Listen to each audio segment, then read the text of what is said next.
you down. You go to a teacher, it's only gonna get worse. Welcome to the Inland Sports Show.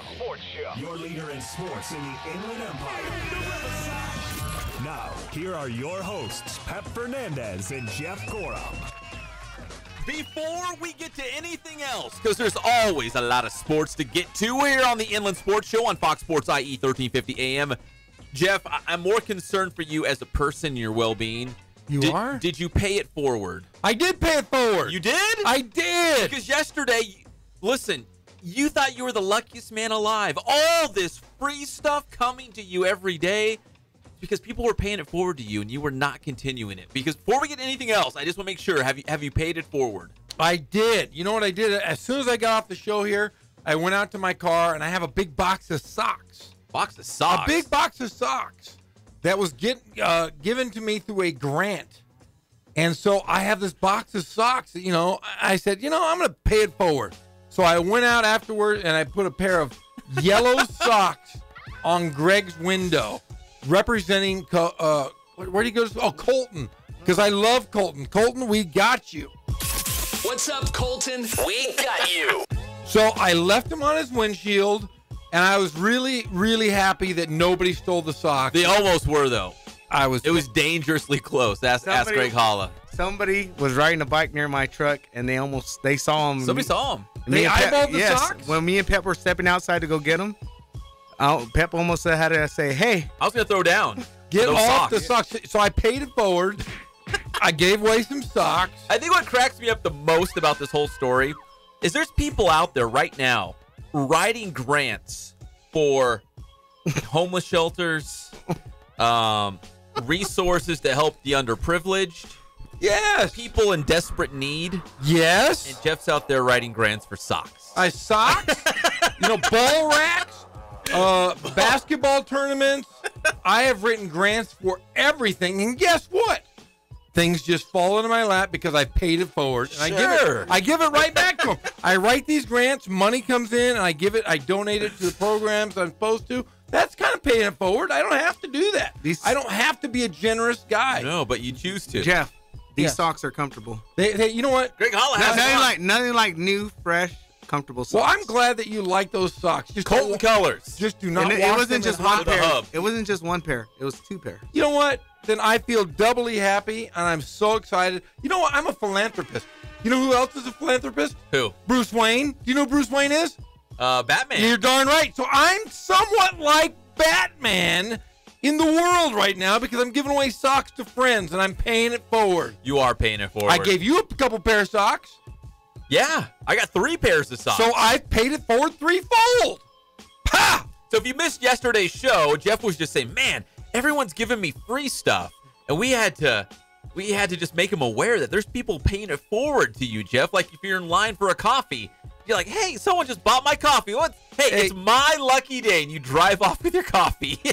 I just thought it was the karma of me not cursing at people, not yelling at people. I haven't been salty in a very long time. No. Guess what happened today? You got salty. Salt is running through my veins. We're going to get to old salty Jeff, but just know he's got a great heart and he paid it forward. I did. 5 pairs of socks. You could be next out there. Hey, I'm going to a function tonight with you, Pep, and there's going to be people at this function. I'm going to come in with socks.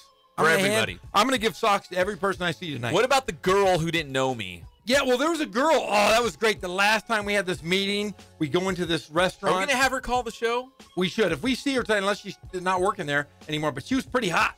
She was a really good-looking girl. Blonde girl from Poly High School. And apparently... Not in high school, but long ago. A long-time graduate. But she said that she knew who Pep was. Yes. So we walk in. Everybody does. And we sit down on the table, and she says, where's Pep? Oh, he's coming. He's coming. Where's Pep? In a second. And then Pep sits down, and she says, where's Pep? Well, he's right. I'm right here. I'm right here. She did. It was the wrong Pep. Greg, it was the wrong Pep. She was so cute, and I was like, wow, I didn't know cute girls knew who Lots Pep of was. them. There's lots. But it was the wrong Pep. It was our guy Culpepper. It was old Leon Culpepper.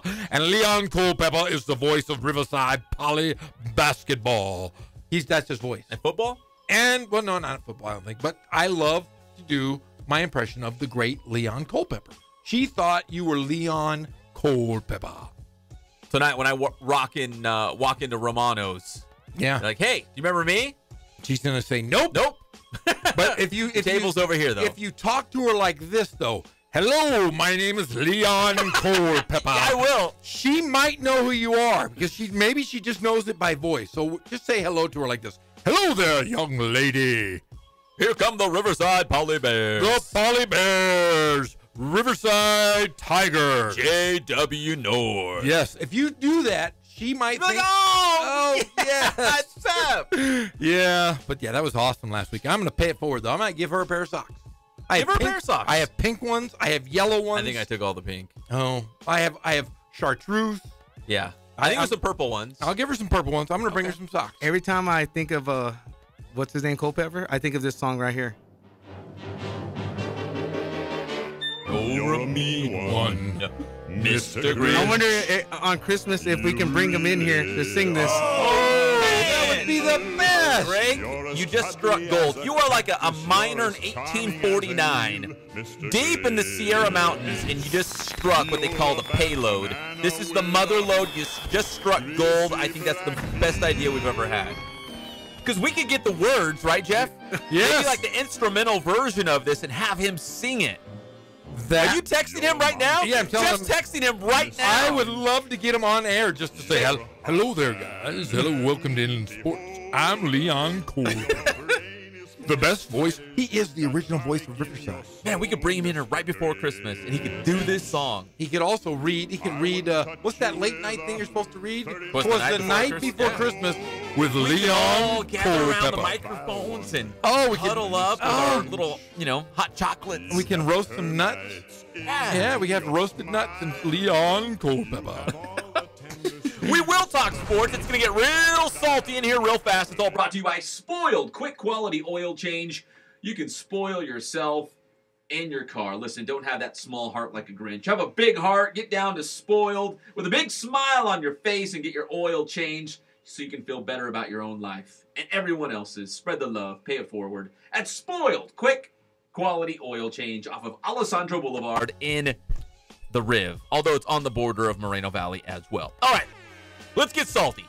Salty! So Jeff is going viral. It's all out there. Because you called out Lorette. Because, listen, we'll get in this later and we'll touch on it right now. But Lonzo Ball and Kyle Kuzma, they're, what are they called? Flows, raps, they're like diss tracks. Where they're making fun of each other. And I guess Yes. we thought it was for fun, but is the beef real? The beef, according to LeVar Ball, who went on Fox Sports 1 today with Colin Cowherd and said they're not friends.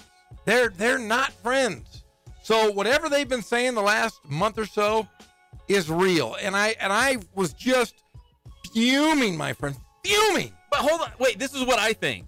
I'll go the other side on this. I will say that he went on there to say that to build up hype around Lonzo Ball and Kyle Kuzma. Of course he did. But the hype we don't need, that's negative hype. Yep. If you're an 18, 17, 16-year-old boy and you're listening to rap music and you hear the diss tracks, you go, ooh, and it's cool. It's cool if you're 16, 17, or 18. Yeah. But when you're making millions of dollars, it's a business. Treat yourself in a business manner. You are a rookie. Both of you. Knock off the shenanigans. You're representing the Los Angeles Lakers. I have been a fan longer than both of you ding-dongs have been alive. Knock it off. And I tried out for the Lakers, didn't you? Yeah, and guess what? That I didn't make dream job. That would have play been for the Lakers? dream job among dream jobs. But when people were calling me out on Twitter saying, hey, if we had Kyle Kuzma on, if he wanted to be on your show, you'd kiss his ass. Guess what? I might, but I'm but for the most part, I'm not, because I don't care. Kyle Kuzma, of the two players, I like him the best, but don't throw it in my face that, oh, he's not going to do your show. No, if he doesn't do our show, I'm fine with that. I could care less, because guess what? My intentions are to make sure that the Los Angeles Lakers don't look like ding-dongs because they're my team. I've been a fan longer than they've been alive. Knock it off. Act professionally. And here's my thing, because I'm not even a Lakers fan. I'm an innocent bystander. Okay, maybe actually I'm a Kings fan, so I actually want to see the Lakers do bad. But seeing them, and I know what the Lakers brand is all about. And when I see that logo, there's so much greatness, tradition, history. When they're out doing silly things like this, you're just dragging that all through the mud. So I'm not a Lakers fan, and it doesn't bother me. But if I did, it would. But I'm not, so it doesn't. I stand back and I'm like, man, what a mess. This is a bad team. If this was the Warriors and they're going out poking fun at each other, I would back up and say, listen, those guys can do whatever they want. They're winning NBA championships, whatever. You guys just keep doing what you're doing. You figured it out, the recipe, whatever. Do whatever you want. This is not a good team. No. Why are you adding drama to the situation that you don't need? My personal philosophy is in life, and everything I do, things are only as difficult as you want to make them. From doing this show, from the way I'm a husband, yes, as a father, the way I relate to Greg Holla, like anybody, it's only as difficult as you want to make it. Why is Lonzo Ball and Kyle Kuzma just making this situation more difficult? It's a mockery. This is the most important offseason that we've had as Laker fans since Kobe and Shaq, or Kobe and Pau Gasol. This is the most important. You're trying to land LeBron James. You're trying to land Paul George. These guys are seasoned veterans. They're not going to want to come play with a bunch of little kids acting like dinglings. Magic Johnson, get your damn house in order and stop this now. Waive one of them. Get rid of both of them. I don't care. I don't want this as part of my Lakers. I don't want this as part of the NBA. And if this is where the NBA is going, I will go back and watch college basketball only. I don't need it. The Yankees wouldn't do it. The New England Patriots wouldn't do it. Any well-regarded franchise would not put up with the shenanigans of these two kids that are making a mockery, and it should be a business. You make millions of dollars, treat it like a business. Yep, I agree. You know, they're thinking of it as individuals, not as a team. They are not. It's a bad example because it's all about the team. Yes. And you know, I mean, all these different organizations, they have beef with each other, but they keep it under, you know. And even the Warriors came out and said now that they won the title, they're like, yeah, all the stuff going on behind the scenes. Yeah. Drama. Who pays for these damn tickets to take your kids to go to these games? It's not 17-year-old kids that can't afford it. It's people like me, it's people like you, Pep, and it's people like you, Greg, fans of the Lakers. I'm not going to buy tickets if I'm going to have kids besmirching my organization, which I've loved since I was a little kid. They're bringing it down the brand. They're making it look stupid. Well, as a non-Lakers fan, I see twofold here. There's two things going on. One, they're tarnishing the Lakers brand.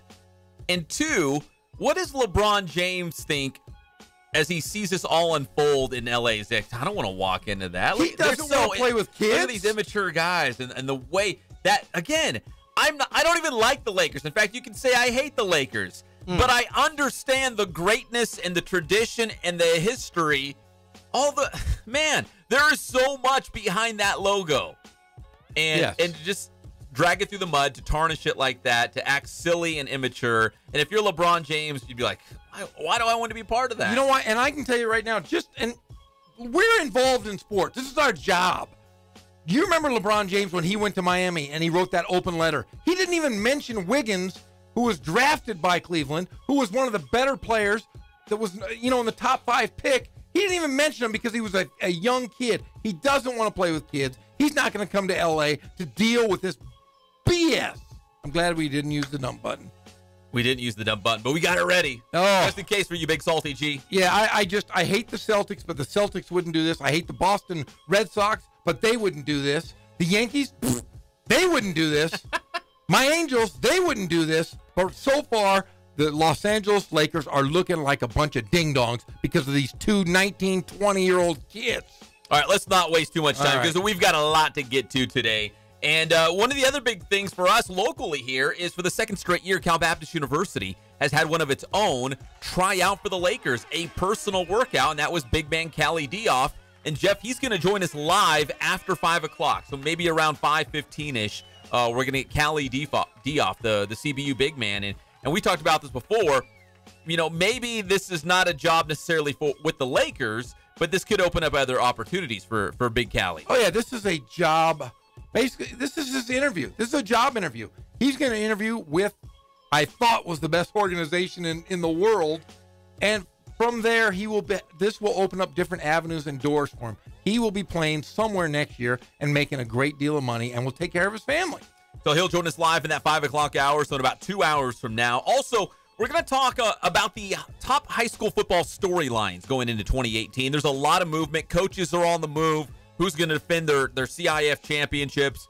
Who's the top player in the area? So we're going to talk about some of those storylines later in the show, and this will be a conversation that we continue throughout the days and the weeks leading up to the 2018 high school football season, but we're going to dive into that. And some breaking news today. I've confirmed it with several different people that Doug Du Bois, the head coach at JW North, has stepped down today. Good for him. And I'm one of those, I'm a glass half full on this situation. He's healthy. He's felt better than he has in years. He's got great family life.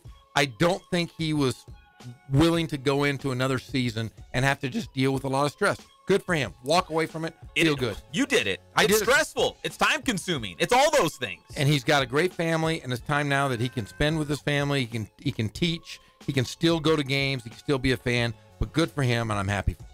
All right, so Doug Du Bois stepping down at JW North. The Major League Baseball, the Halos. Oh, man. Big first-place series all on the road at Seattle. They lost the first one of the 3-game set last night, 5-3. But Mike Trout did have 2 home runs, and one of them by the Big Fish sounded just like this. 2-2. Trout, it went high and deep toward left field. Span going back, and that is gone. Big fly for Mike Trout. Angels on top 1-0. Tell you what, we talked about Trout in this ballpark, in the first inning in this ballpark, and how important he is to this lineup. 2. Trout drives one out to center field. That ball is crushed. Big fly for Mike Trout, his second of the ball game. That hits the batter's eye. When Mike Trout hits home runs, they don't barely just clear the wall. These are moonshots. He had 2 in Seattle last night, 21 now on the season. Unbelievable, Mike Trout. He hit that second one 459 Is feet. that what they measured? Yes. He hit the first one at 392. I'm like, oh, that's a shot, because Pujols hit one at 362. And then in the 8th inning, when he hit that 460-foot shot, you just got to go, holy cow, he's that good. The Dodgers coming off a day off. They're going to play Texas tonight. 45-year-old Bartolo Colon will be on the mound for the Rangers tonight. So the old guy out there against the Dodgers. And locally, big win for Rancho Cucamonga last night. The Quakes 8-7 against the Storm.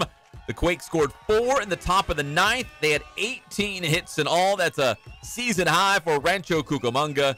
And they picked up a big win against Lake Elsinore last night. We got a lot more to get to, including Dennis Rodman, international ambassador, bringing the United States and North Korea together. Is that true, or is that sounds weird? World peace, Dennis Rodman. Are we going to talk about this? Is he going to get a Nobel Peace Prize? Oh, you know what? Just give him an honorable mention. You said you wanted to hear from him. I do. I'm going to dig up his interview. Oh, man, alive. I'm going to say he was crying. He was crying. I'm going to say this. Who had a better, what do you call it, supporting cast, Michael Jordan or LeBron James?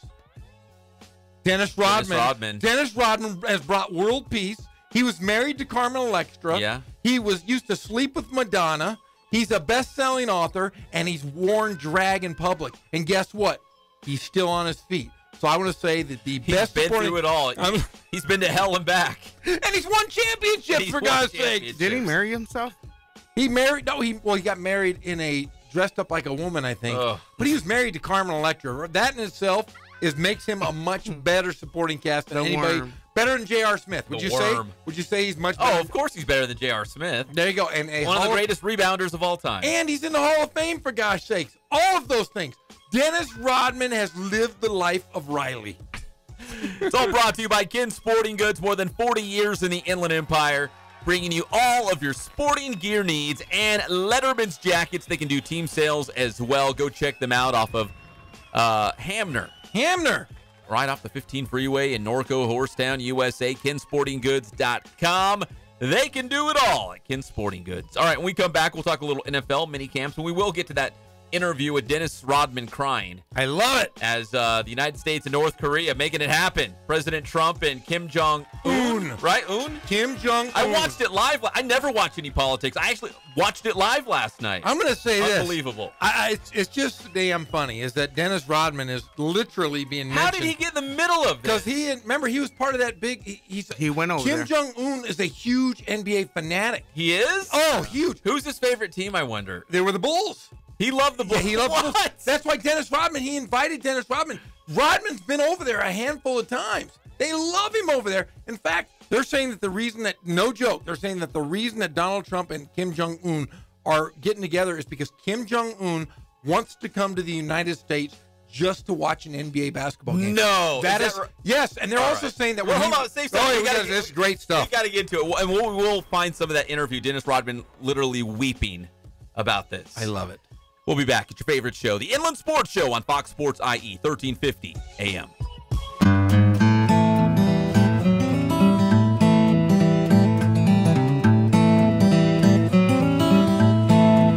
We focus on the customer here.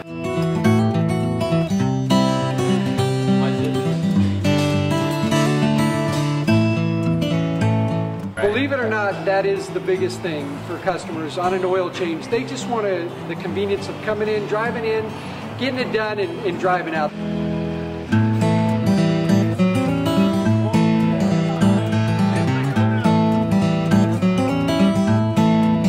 We just greet them, get them going, and they're done in about 10 minutes or so.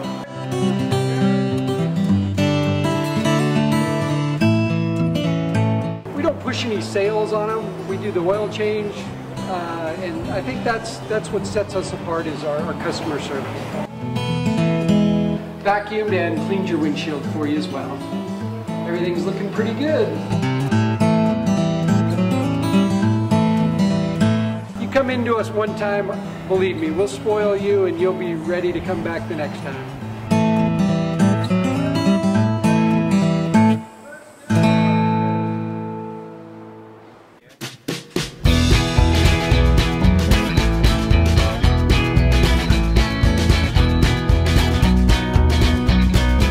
Thank God, first of all. I thank the great people that I've got around me that help support me, the people that work for me. As I started, if it wasn't for the people around me, we probably wouldn't be here right now, but I've got a great staff.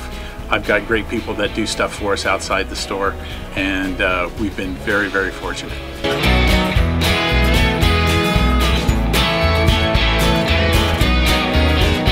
Our service is impeccable, and we just keep trying to get better every year.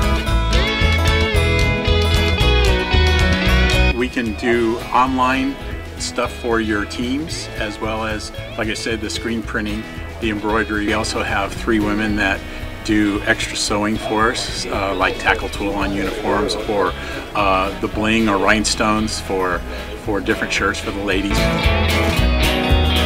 That's why we have certain racks just for certain schools, and the fun about that is that it turns into other schools that may come in here that aren't as close, that we can do stuff for them as well.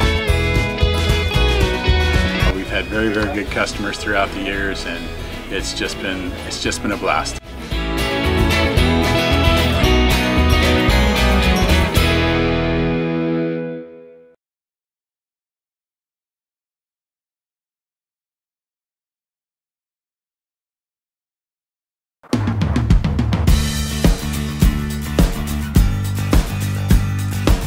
We're a small family-owned, strive for quality pre-owned vehicles. We're not a volume dealer, and we take every deal as personal to us.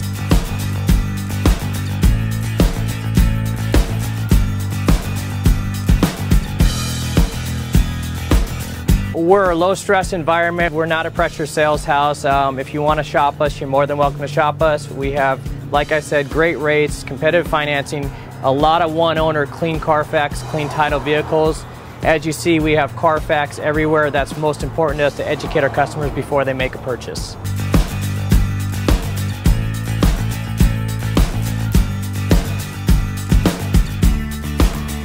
We're right off of Ontario, right off a couple exits off the 15 freeway, off Cahelco, off El Cerrito, and we're right on the main drag going into Dos Logos and the crossings.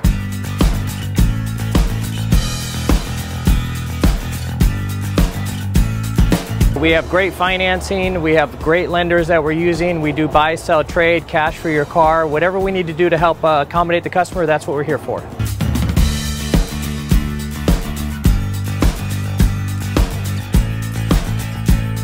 We have a little bit of everything. We start at about $69.95 and go all the way up to $100,000. We have Escalades, we have commuters, we have pickup trucks, we have Jeeps, sport utilities, and if we don't have it, our specialty is finding you exactly what you're looking for.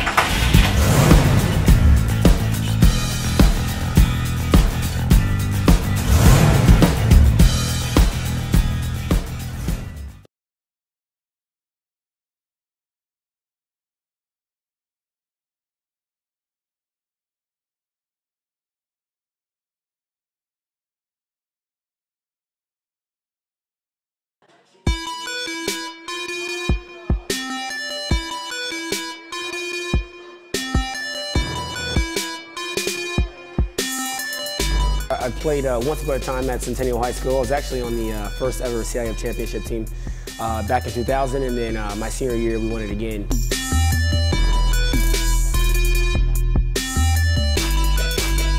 I think that's my passion because I've done it. You know, I know exactly where these athletes are at. I know what their mindset is right now. I know how hard it is to, number one, find a performance coach who can take you to the next level.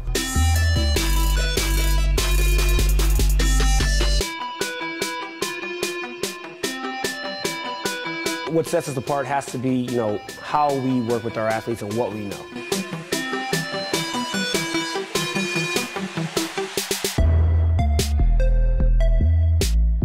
We can take an athlete and you know, help them reach their athletic potential, you know, help them, you know, prevent injuries, help get them stronger.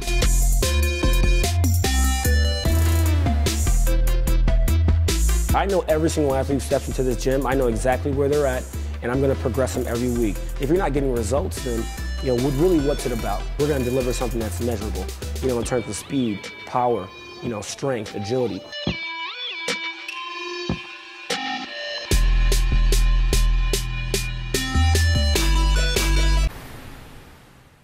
I got good news. We're extending arts and crafts time by 4 hours today.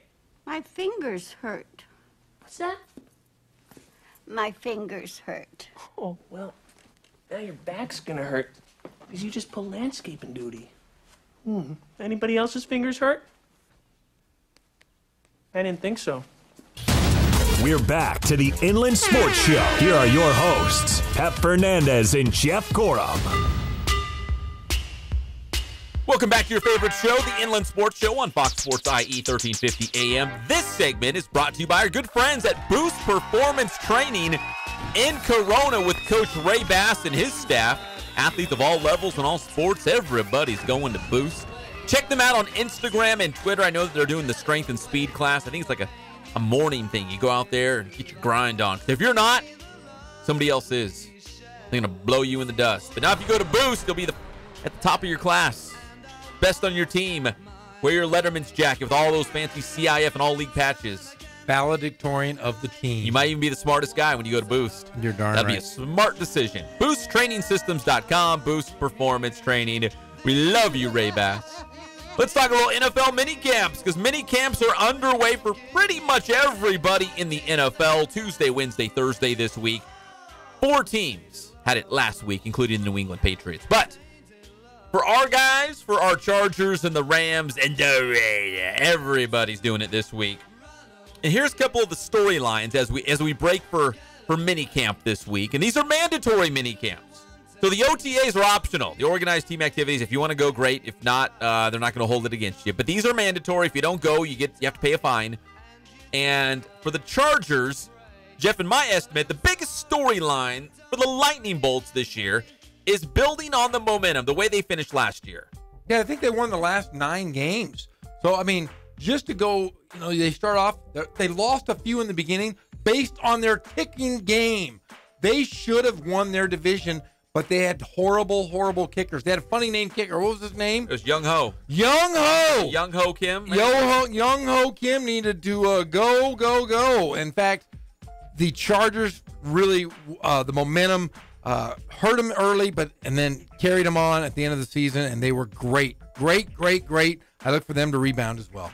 I'm looking at I'm trying to pull up their schedule quickly. I don't think did they win 9 in a row at the end? I believe so. I know they were hot at the end, and they just missed out on the playoffs. Like, it was really close. They were a bubble team going in that final week of the regular season. Let's see. They won 1, 2, 3, 4, 5.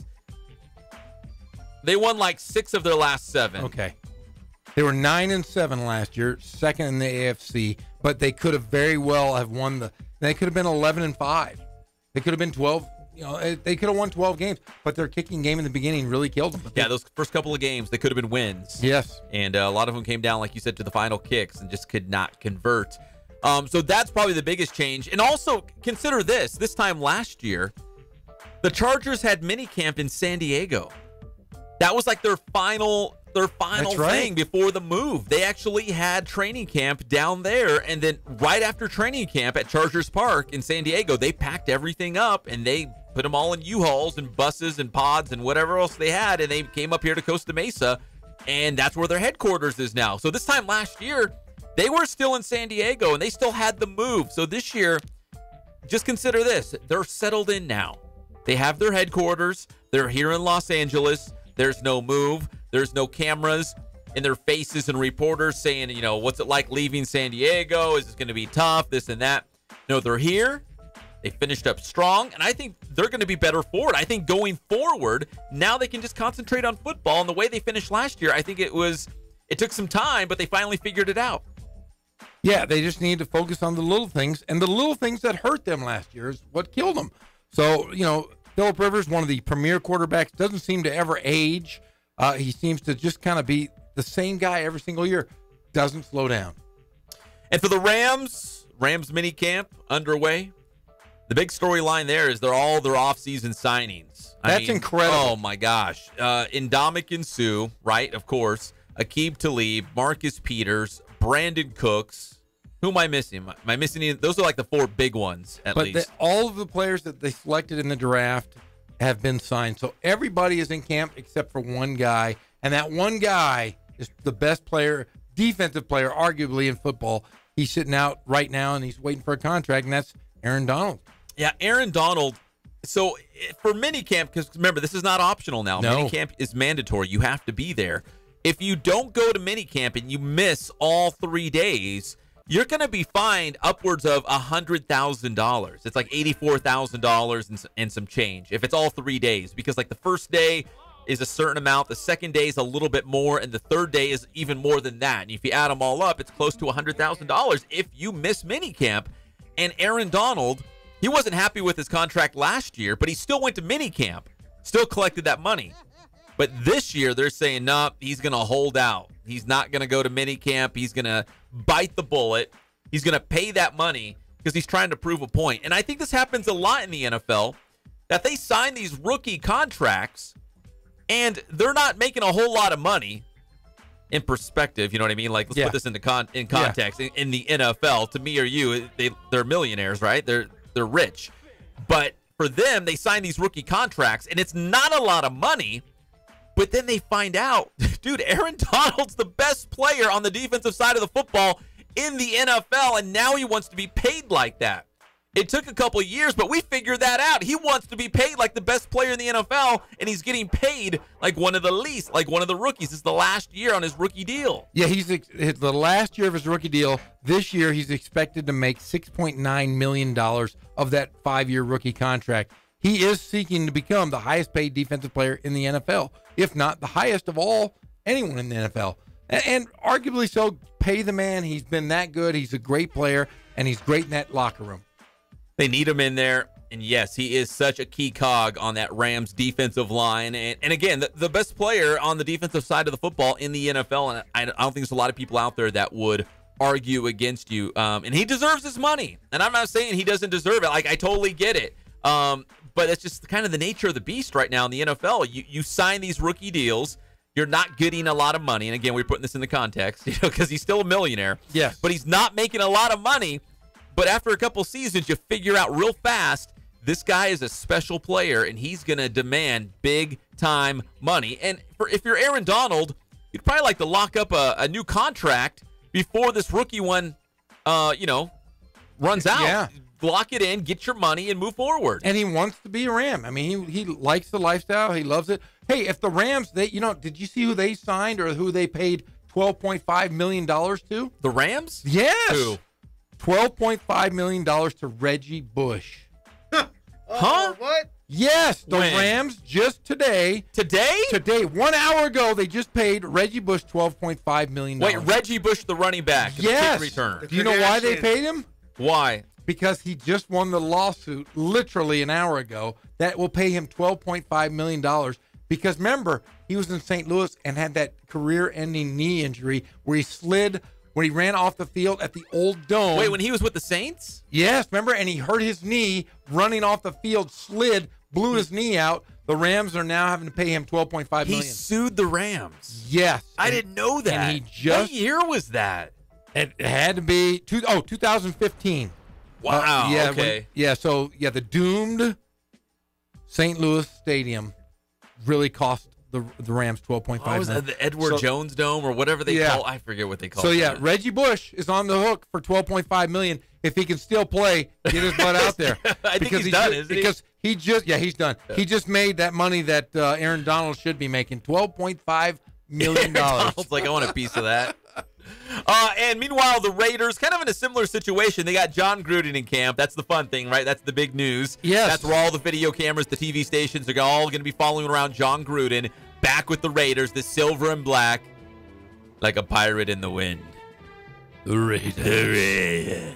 But they're like the Rams in that their best defensive player, Khalil Mack, also holding out, trying to get a bigger contract in a very similar situation. He's going to hold out minicamp. He's going to be fined close to $100,000, so he's going to lose out on that money.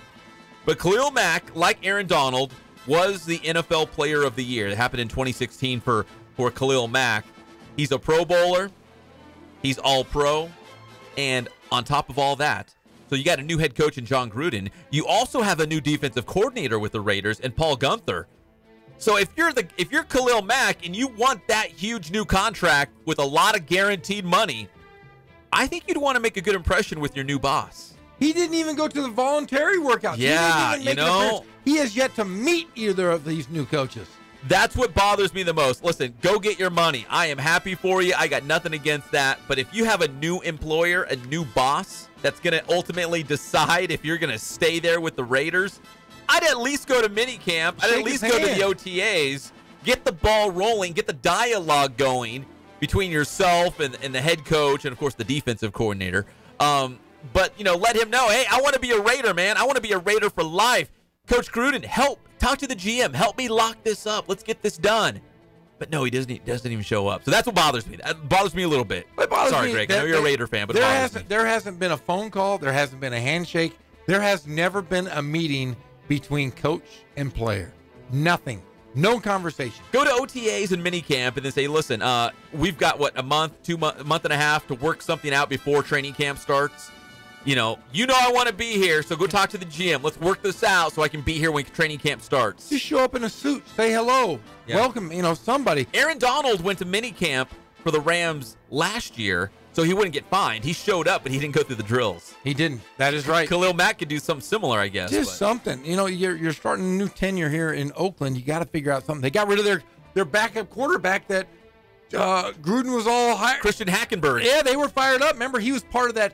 Remember the quarterback show that he used to do for ESPN? Yeah. He brought him in and was on a couple episodes. But minicamp just started today. Did he even get in the door? No, he was waived the first day of minicamp. He was putting his cleats on. They're like, sorry, dude, just take those off. Well, yeah, you're not coming out here. Remember, he was a second round pick. Yeah, he came out of Penn State. Yeah. I remember. A 2016 he second beat round out pick. A friend of mine.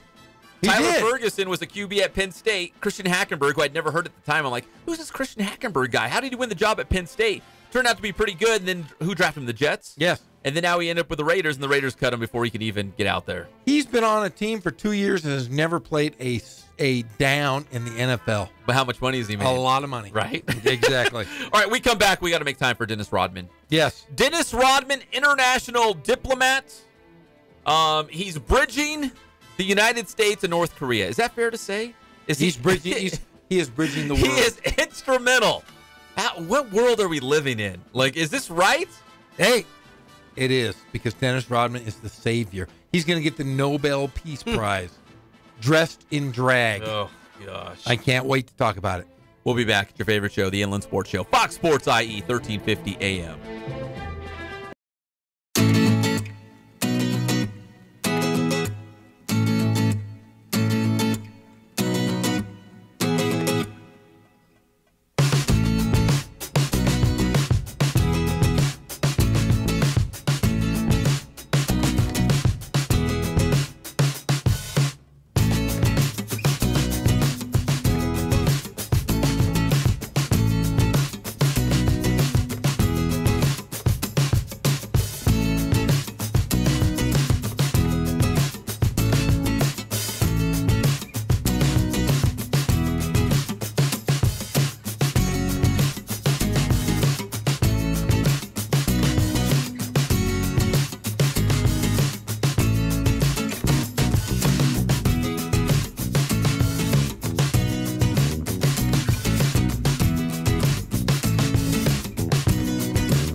This is fascinating. I can't wait to read it. It's $14.99 on my website. Okay. Plus shipping and handling. Even if I buy it here? It's shipped from somewhere else, isn't it? And I've been handling it. We're back to the Inland Sports Show. Here are your hosts, Pep Fernandez and Jeff Gorham. Welcome back to the Inland Sports Show on Fox Sports IE 1350 AM. In about 10 or 15 minutes, Trent Rush from AM 830 going to break down the halos, what is going on with Shohei Ohtani. Mike Trout, best player to ever play. Yes. Right? Or am I exaggerating? 7 years in a row, he's hit 20-plus He's amazing. Unbelievable. I'm not even an Angels fan, but he's amazing. Nobody's ever done that. Yeah, That's an incredible thing. Yeah, he's unbelievable. And so we'll talk to Trent Rush. But I'm probably the happiest guy in the room right now. Dude! I've got a new friend. Personal friend. So I have a Darryl Strawberry New York Mets shirt on. My favorite player of all time. He's now a pastor. I follow him on Instagram. So I took a picture. Oh, actually, you took the picture, Jeff, of me wearing my Darryl Strawberry shirt here in the Inland Sports Studio at Fox Sports IE 1350 AM. So I put on Instagram, saying, hey, I'm rocking my Darryl. He's been my day one. Since I was just a little guy in Cottonwood building rafts in the swamps, he was my guy. All the way since back then. So we took a picture of my Darryl Strawberry shirt, and I tagged him in it. And he says, hey, love it, my friend. Thanks.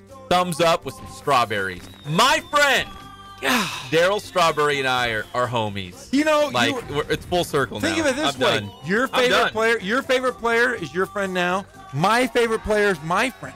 Who? Mike Trout. Oh, that's right. That's Mike Trout and I. We fist bumps. We fist bumped and we bonded, and he laughed when I fist bumped him because no one. When you interview somebody, are you supposed to shake hands? You look and down, say thank you. All stuff. You look down at your little notepad and not the big Jeezy. No, not you. I waited for Not you. everybody to leave, and I said, Mike Trout, good luck the rest of the year, and I gave him a fist bump, and he giggled. So that made us close. Man, that would. You know what? We should do air quotes, a double date. You and Mike Trout, me and Darryl Strawberry. We'll just go hang out. We can go play. We can go throw the ball around a little bit. We got gloves. We'll go I don't play care. catch. Bowling, miniature golf. I don't care. You didn't fist pump Michael Jackson, did you?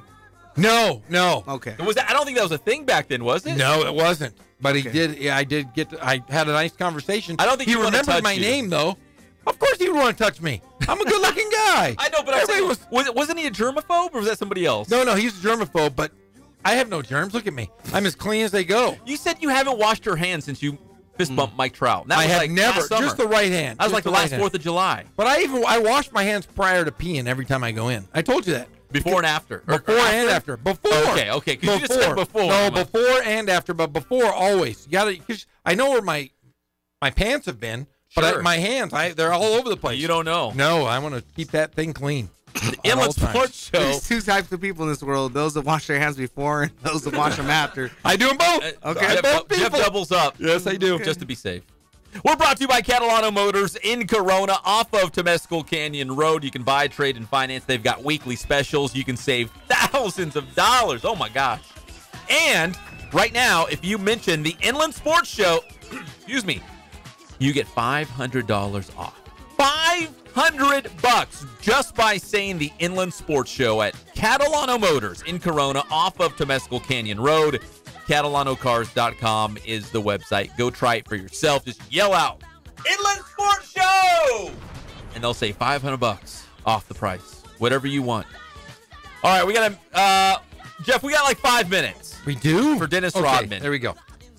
Listen, we're Ambassador. None of Dennis us are Rodman. big political guys, but I did last night. I watched it live on Twitter. On Twitter, I was watching it live when President Trump and Kim Jong-un came out, and they had their little folders, and they signed some papers or whatever, and they shook hands and stuff like that. But you told me, this is the kicker, that your conspiracy theory is you think North Korea and the United States want to be simpatico, as you would say. Yes. So Kim Jong-un can come to our country and watch NBA basketball. That's the whole underlying issue. Yes, because basketball, apparently, NBA basketball is everything to Kim Jong-un. It's not everything. In everything. So, he's become friends with Dennis Rodman. I'm sure Michael Jordan, when he reached out to Michael's like, I don't think I want to go. I'm not going to go out to North Korea. But Dennis Rodman, the ambassador and cool guy that he is said, I'm going to be buddies with Kim Jong-un. But here's the deal.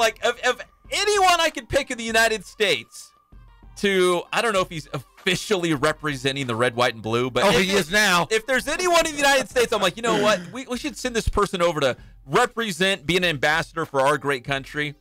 I don't know how high you'd be on my list, Dennis Rodman. Hey, who didn't? North Korea? United States. No, I want him all the time because if I've been down to Newport Beach several times, I've run into Dennis Rodman. He's been drunk off his butt, doesn't know who he is. But I will say this. He's got a lot of good things going for him. He does? Oh, yeah. His resume is untouched. World champion, WCW wrestlers, I was just told, wrestled against the Hulkamanias. He's done it all. He was a world champ. He was married to Carmen Electra. He slept with Madonna. He played for the Lakers, played for the Bulls, and now he's bringing world peace. Give that guy a Pulitzer. Well, it doesn't even matter what way you lean, Republican, Democrat. No. It doesn't matter. Right down the middle. It was a historic moment last night. And I even told my wife, because, again, I'm not a political guy. I'm like, man, I never thought I'd see the day. An American president and the North Korean dictator together, laughing, smiling, shaking hands. Like, it was crazy. A lot like Nixon going to China. Yeah. And then there was Dennis Rodman. Yes. Here's what Dennis Rodman had to say. Just a little snippet of The Worm. I love The Worm. Young came to me and said, Dennis, you know what? This is the first time someone's ever kept their word to me and my country. And I looked at him, I always got emotional, but I said, wait a minute, hold on. He said, someone's never kept their word to you and your country? He said, yes, this is the first time someone's ever suggested that. And I came through, and I think that he really appreciated that, the fact that he's not normally hearing someone that's trustworthy. And I think that country is normally hearing people that's always lying, deceitful, and not trustworthy. And I think that if Trump goes in there with a great heart, with his heart on the table, and let Kim Jong-un see him, really emotional as far as like speaking to him. It ain't got to be about war. It ain't got to be about hatred or what happened in the future or in the past, the past. We'll move on to the future. And I've told people about Kim Jong-un. He's all about the 21st century. He's trying to progress his country. And Donald Trump is going to do a great job is try to reach out and make sure that our hands, Americans, our hands are always open, because as Americans, we have let so many people around the world join us to be happy in one country, that's the United States. And now we have really put ourselves on a line to reach out to North Korea, and they've been so gracious to me, my family, and the United States. So let's make this happen. If Trump could pull this off, more power to him. All right, that's The Worm. First order of business, season tickets to the Bulls for Kim Jong-un, right? Can you imagine, picture this, Jeff, President Trump and Kim Jong-un sitting courtside at an NBA basketball game, coming soon to an arena near you. Right, anywhere but Sacramento. I don't think you'll end up in Sacramento, but maybe Chicago, New York, Lakers. I never thought I would say this, but Dennis Rodman is making America great again. Oh, my God. How funny is that? I love it. I can't believe it. He's great. If you had told me like 10 years ago, like this is how, everything would unfold, I'd be like, what? That's not right. Funny. And he had a pot coin thing on his shirt too. What was it? I don't know. Let's not even get into it. I don't want to hype up his brand. Yeah, it was so funny. He was promoting something. So funny. All right, we come back. We'll talk a little Angels baseball. I want to know what's going on with Shohei Ohtani, Mike Trout. He's awesome. When are we going to see Andrelton Simmons again? He's hurt. Slipped on the dugout steps. Ouch. We're going to talk with Trent Rush from AM 830 when we come back. It's your favorite show, the Inland Sports Show on Fox Sports IE, 1350 AM. How you guys doing? I'm Coach Ray again. We're here at the Boost Performance Center with the one and only Pep Fernandez. So today's tip, I'm going to go over the shuttle run. So really, the shuttle run is a great drill to measure lateral speed, power, and change of direction. So we're going to go over that today, and it's a drill that can benefit really, again, any type of field sport, whether you're a basketball player, football, volleyball, soccer. If you got to change directions, you got to be quick. Shuttle run's for you. Okay, so Jacob's going to demonstrate the shuttle run here. We're going to start off with the stance. So he's going to have his feet about hip width. Now, this is really important because a lot of times you get guys who will try to shift their stance. You got to split the line evenly, and you want to make sure your toes are forward. You want to make sure your feet are right underneath your hips, all right?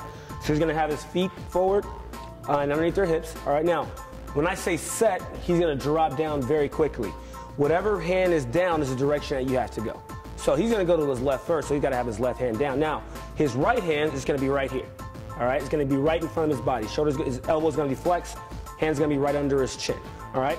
So when I say he's going to drop down really fast, all right, he's going to put his hand down, left hand down on top of the line, right hand at his underneath his chin. Set. The stance there. We don't want to hold the stance any longer than about 3 seconds. So we want to be in and out. All right. Now let's talk about the first touch.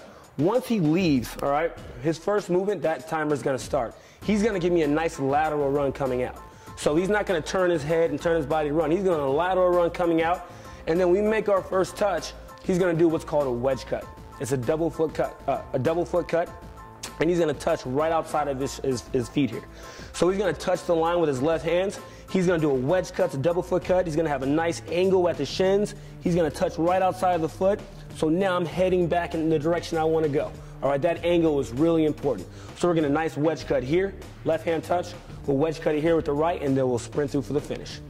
5, 10, 5. Here we go. You ready, Jacob? So he's going to go on me. Set. Go. Get back. Finish right in the middle. Good, right there. Now, typically, you want to finish with your head down. All right, you want to maintain that forward lean. There you have it. Shuttle run.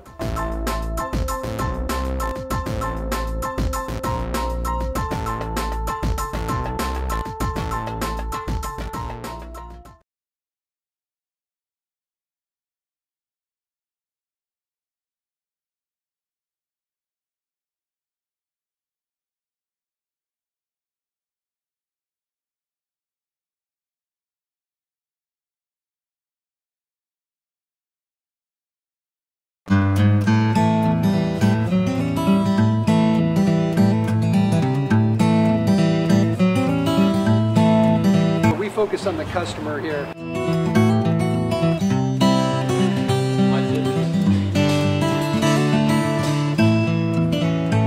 Believe it or not, that is the biggest thing for customers on an oil change. They just want the convenience of coming in, driving in, getting it done, and driving out.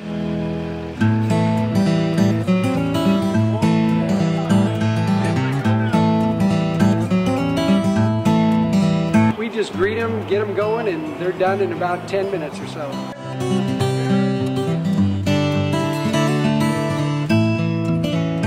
We don't push any sales on them. We do the oil change, and I think that's what sets us apart is our customer service. Vacuumed and cleaned your windshield for you as well. Everything's looking pretty good. Come into us one time, believe me, we'll spoil you and you'll be ready to come back the next time.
back to the Inland Sports Show. Here are your hosts, Pep Fernandez and Jeff Gorham.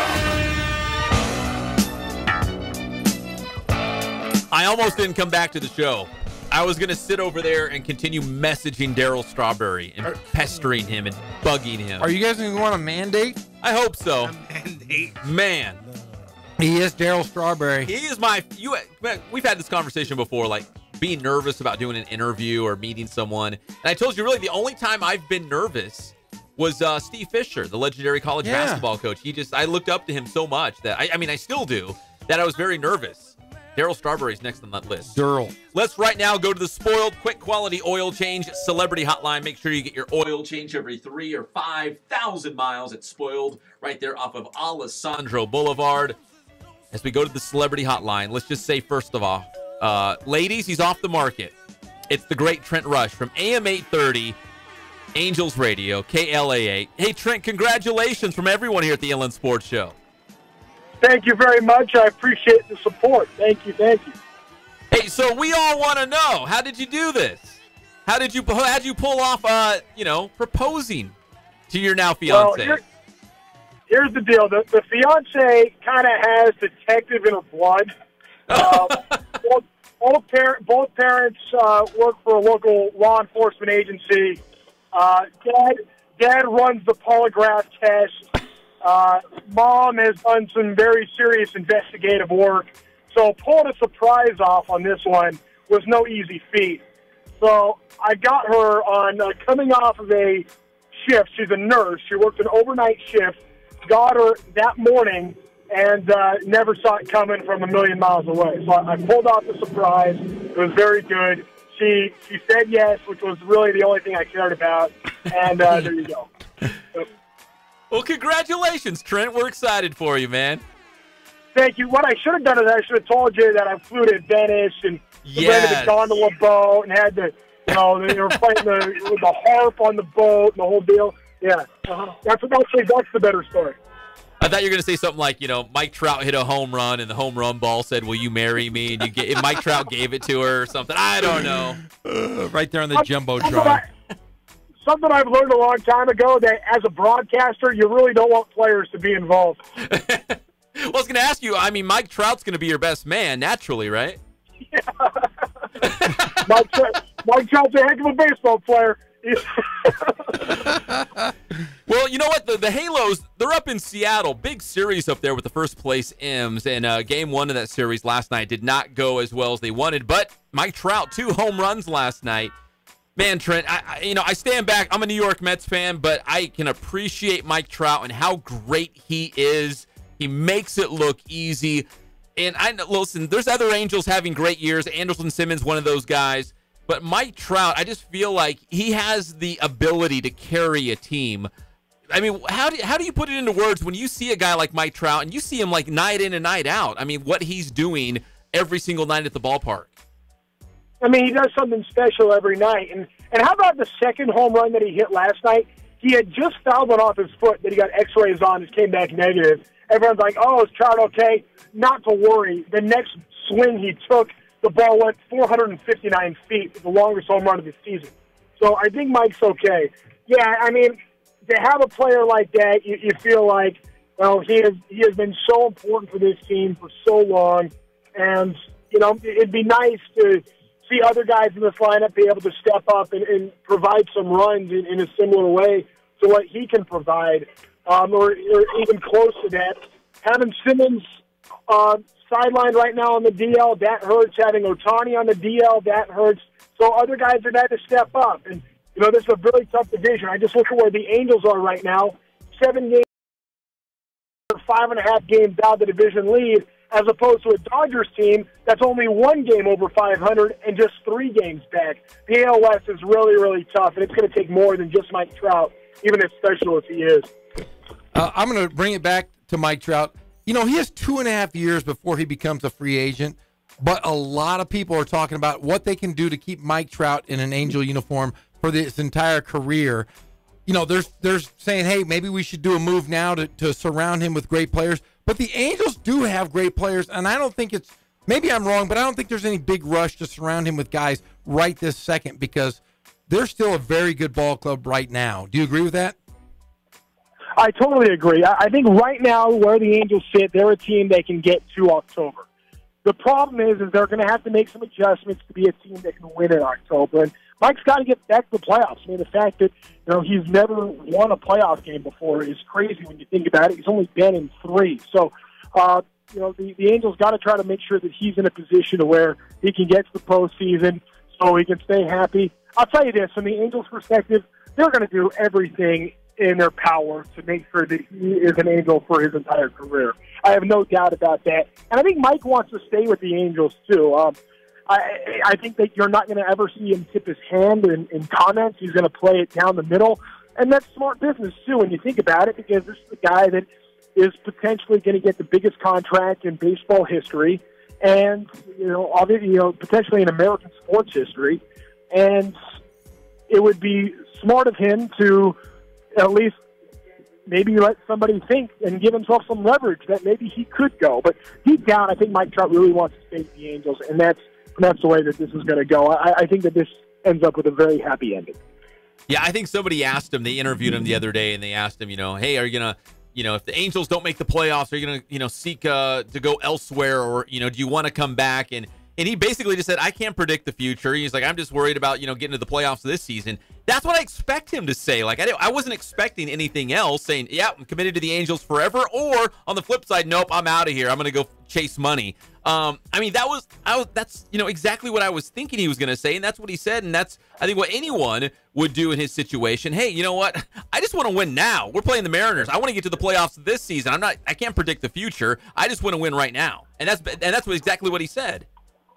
Well, and that's who he is. Like, when he says that, he's being authentic. That's the other thing, too. I mean, some players know how to say the right things. That's just who that guy is. So, when he says that he truly just wants to win, I'll tell you this, at least to my knowledge and what I know about the Angels organization, I would be very surprised if there was any contract negotiation or any of that kind of talk even happening right now. I think that's not even on the table. I think that's something that's going to get addressed in the offseason, and Mike is somebody that doesn't want to worry about that kind of thing in season. He truly just wants to play baseball and win games, and that's the focus. And worrying about that other stuff, worrying about what's going to happen in the offseason in 2020 is like the furthest thing from Mike Trout's mind right now.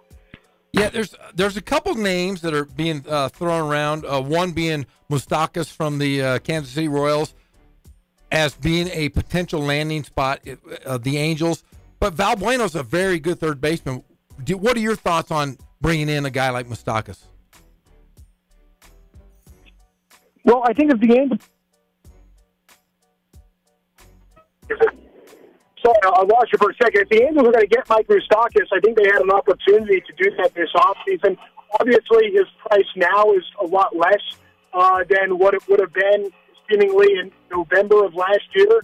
But at the same time, the Angels went and they got Zach Cozart, and that's a guy that they believe in that can be a good defensive player. And especially now with Andrelton Simmons' injury, it shows how important he is because he now is the shortstop with Simmons out. So if they had Moustakas, they wouldn't be able to have that flexibility, and you'd be talking about maybe a guy like a David Fletcher or a Caleb Cowart playing shortstop. So by having, Cozart, you get that defensive flexibility and have that. Yeah, Luis Albuena's contract's going to come up off the books after this year, but I think where the Angels are at right now, they're a lot more focused on getting to the postseason this year because they have a team they can get there. I think they're going to be buyers at the trade deadline here, and why not? 7 games over 500, they should be the aggressors.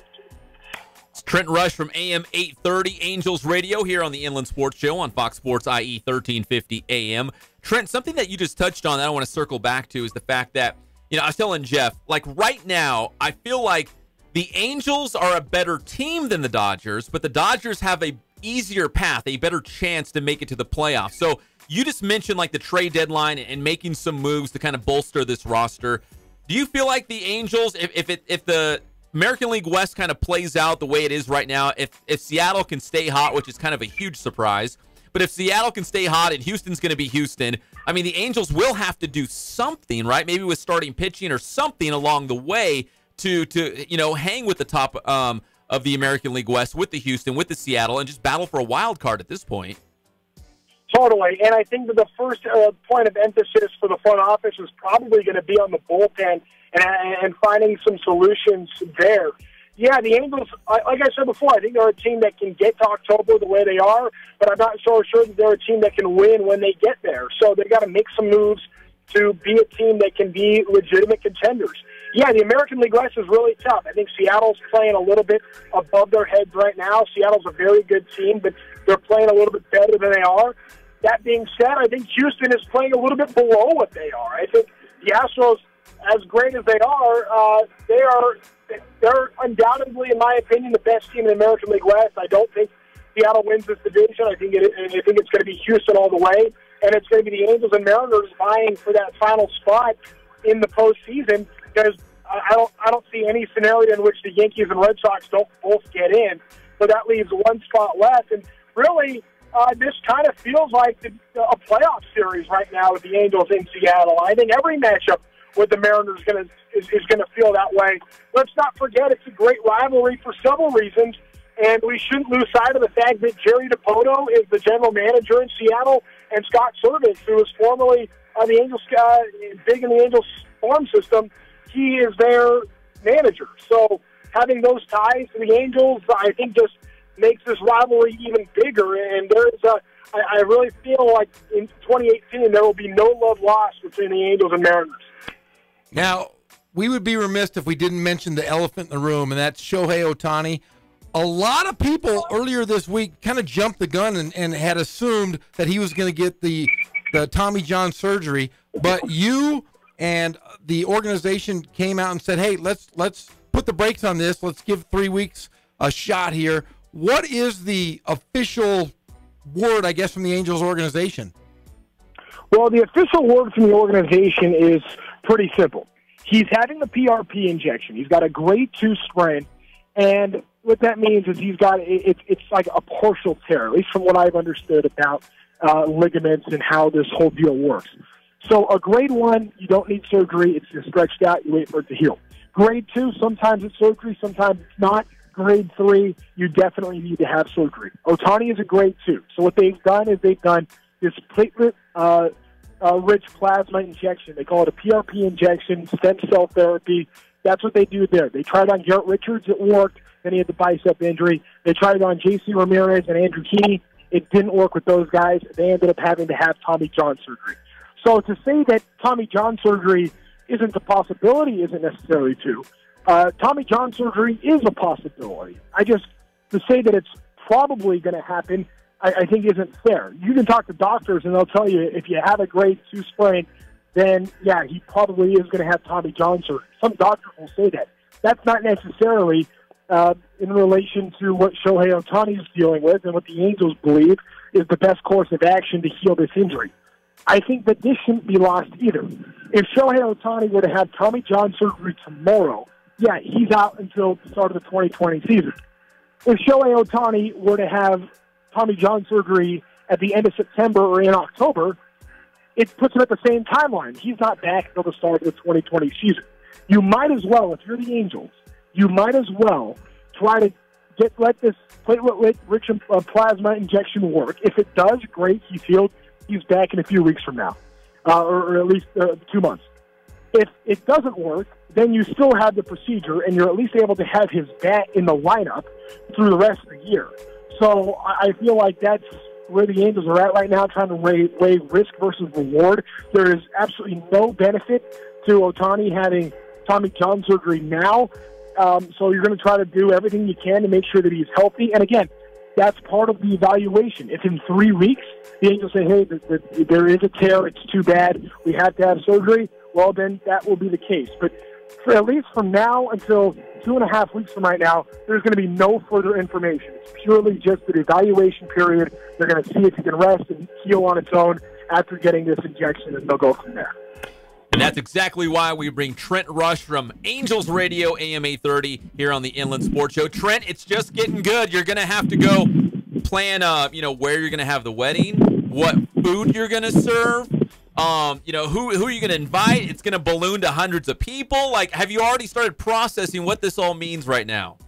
Well, she's very excited. I'm very excited, too. It's all good things. There's already, it didn't take all but 36 hours for our first touch of drama when we were just thinking about what venues we might want. And then it became, okay, how many people do you want to have?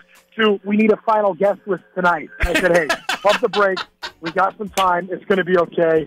The next morning, all was smoothed out. But yeah, no, it's the party is just getting started. It's all coming fast. Trent Rush, AM 830, KLAA Angels Radio. Trent, we always appreciate the time, brother. And again, congratulations. Thanks, boys. Take care. You're the best, See you, Trent. Oh, man, I remember those days. Yeah. Yeah, you know what I mean? Like, hey, if you invite so-and-so, then you got to invite that person over there on that side of the family.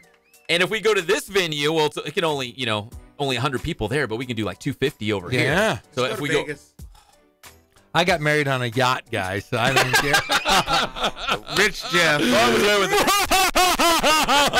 You guys got married on land. I got married in the sea. Oh, I even got picked up off the boat on a gondola to leave. You know how you go off in a limousine and they throw rice at you? No. I got picked up on a gondola off the boat. So what did you do when people got seasick? Oh, they didn't, because the boat was so big. Mm-hmm. It was 4 stories. You know who got married on my boat? You know who got married after me? Beyonce's mom. Beyonce's mom got married on the Big Jeezy's boat that I got married on. No joke, Beyonce's mom. So Beyonce and Jay-Z we're on your boat. Yeah, what was his nick? What do you call Jay-Z? What is his no, what's his funny name? He's got some Yeezy, or is that Yeezy? Kanye? No, that's Kanye. Huh? Hove? Hova. All the single ladies? Yeah, all the single ladies. Yeah, they got married on my boat. And I can prove it. I will show you guys. No more on the single break. ladies. No more single ladies. Get married on They Jeff's all boat. got married on my boat, buddy. The Big Jeezy boat. Who's the most famous person at your wedding? I don't know. The guy from Blink 182? No. There was somebody. Shaq? There was somebody Is he famous? There was somebody famous, but I'm not going to say it on air. You're not? No, I can't. Will you tell I us can't. in the break? Yeah, I'll tell you on the break. Really? Can you give us a hint? Come on, Jeff. No, he's Don't do us like that. Pay it forward. He's a billionaire. He's a billionaire. A billionaire. Did he I don't know how famous he is. Did he make America great again? No. Was it Donald Trump? Donald Trump. He went to my first wedding. No. The Inland Sports Show is brought to you by Boost Performance Training in Corona. Check them out on Instagram and Twitter. BoostTrainingsystems.com is the website. Boost Performance Training for athletes of all levels and all sports. When we come back, we'll take a look at some of the top storylines for high school football in 2018. It's right around the corner. And a little bit of breaking news in the high school football world today that we had off the top of the show. Yeah. We'll be right back at your favorite show, the Inland Sports Show, for all you single ladies out there on Fox Sports IE, 1350 AM.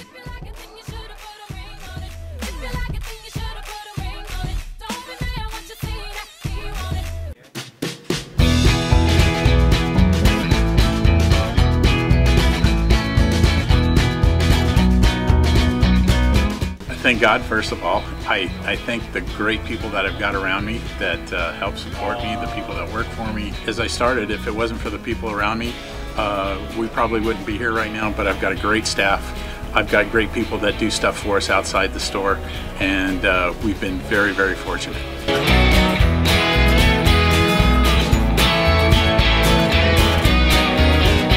Our service is impeccable, and we just keep trying to get better every year. We can do online stuff for your teams, as well as, like I said, the screen printing, the embroidery. We also have 3 women that do extra sewing for us, like tackle tool on uniforms, or the bling or rhinestones for different shirts for the ladies. That's why we have certain racks just for certain schools, and the fun about that is that it turns into other schools that may come in here that aren't as close, that we can do stuff for them as well. We've had very, very good customers throughout the years, and it's just been a blast.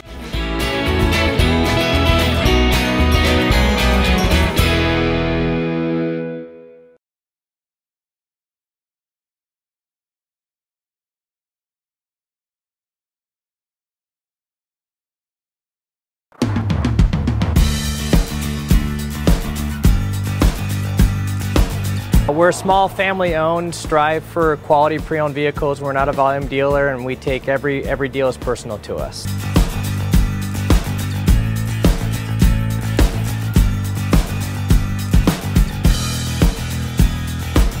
We're a low-stress environment. We're not a pressure sales house. If you want to shop us, you're more than welcome to shop us. We have, like I said, great rates, competitive financing, a lot of one-owner, clean Carfax, clean title vehicles. As you see, we have Carfax everywhere. That's most important to us, to educate our customers before they make a purchase.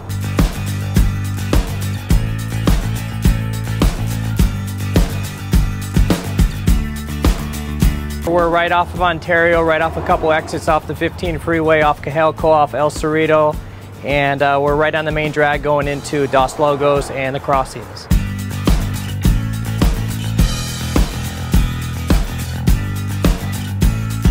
We have great financing, we have great lenders that we're using. We do buy, sell, trade, cash for your car. Whatever we need to do to help accommodate the customer, that's what we're here for.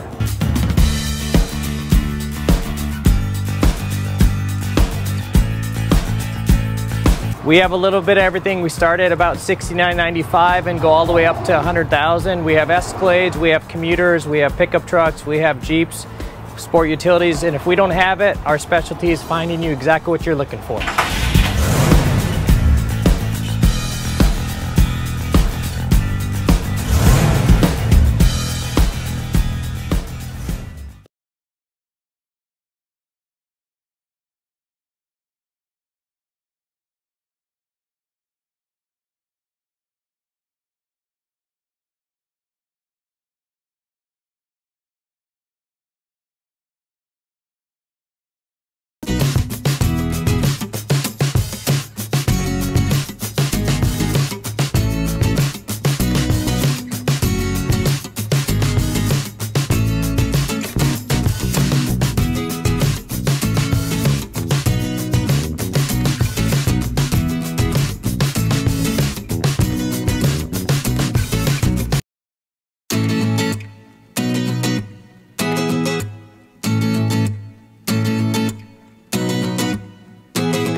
back in the room. You doing a show without me? Yes, I started the show without you. And I thought we had like 2 minutes. No, and guess what? That's a quick bathroom run. Hey, I'll tell you what.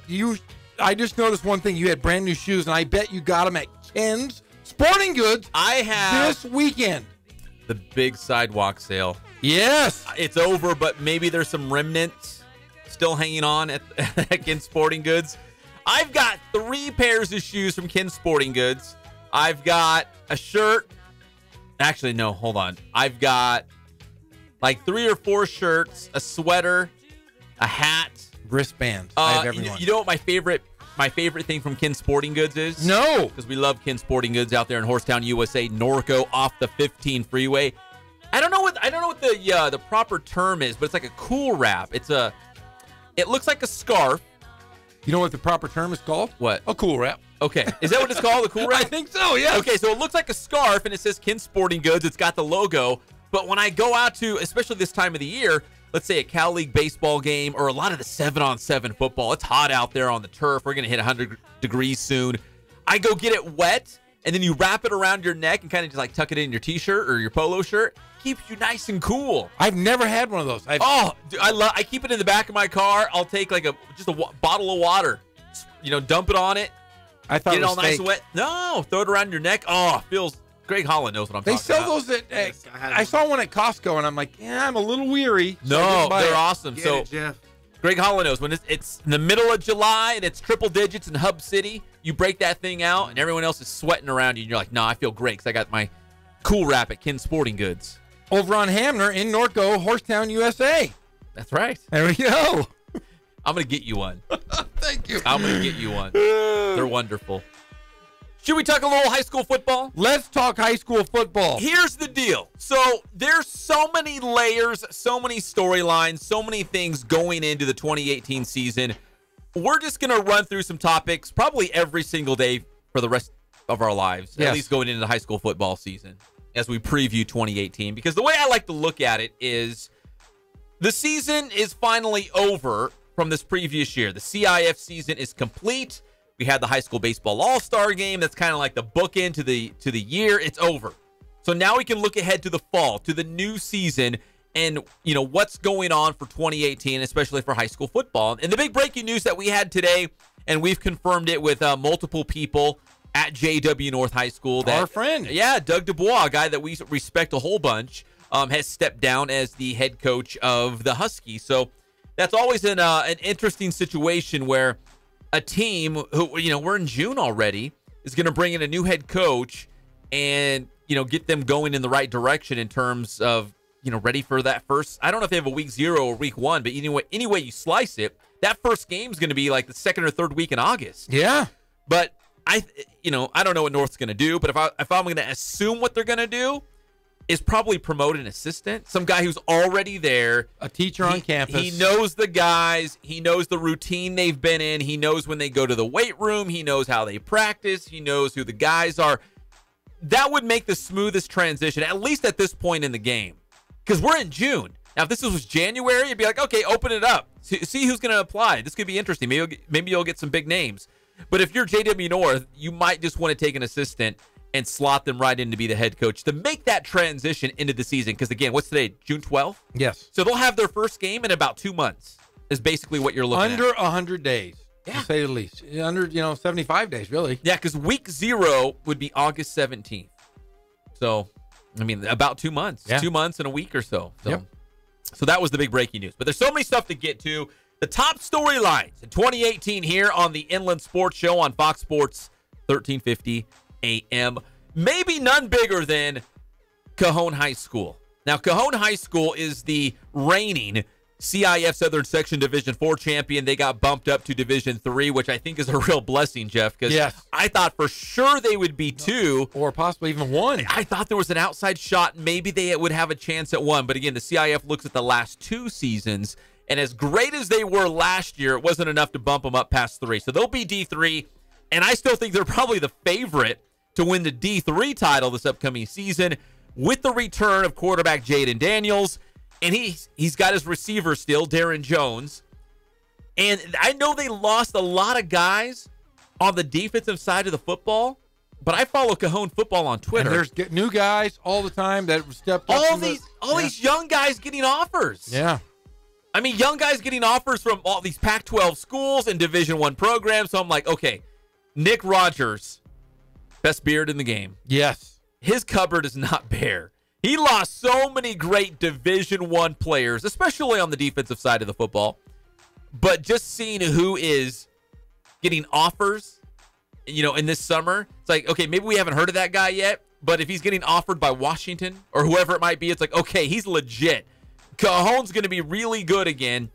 And I got a feeling they're going to make another run at that state championship game. Jaden Daniels is going to be a senior. He is one of the top quarterbacks in the entire country. He's got offers from everywhere.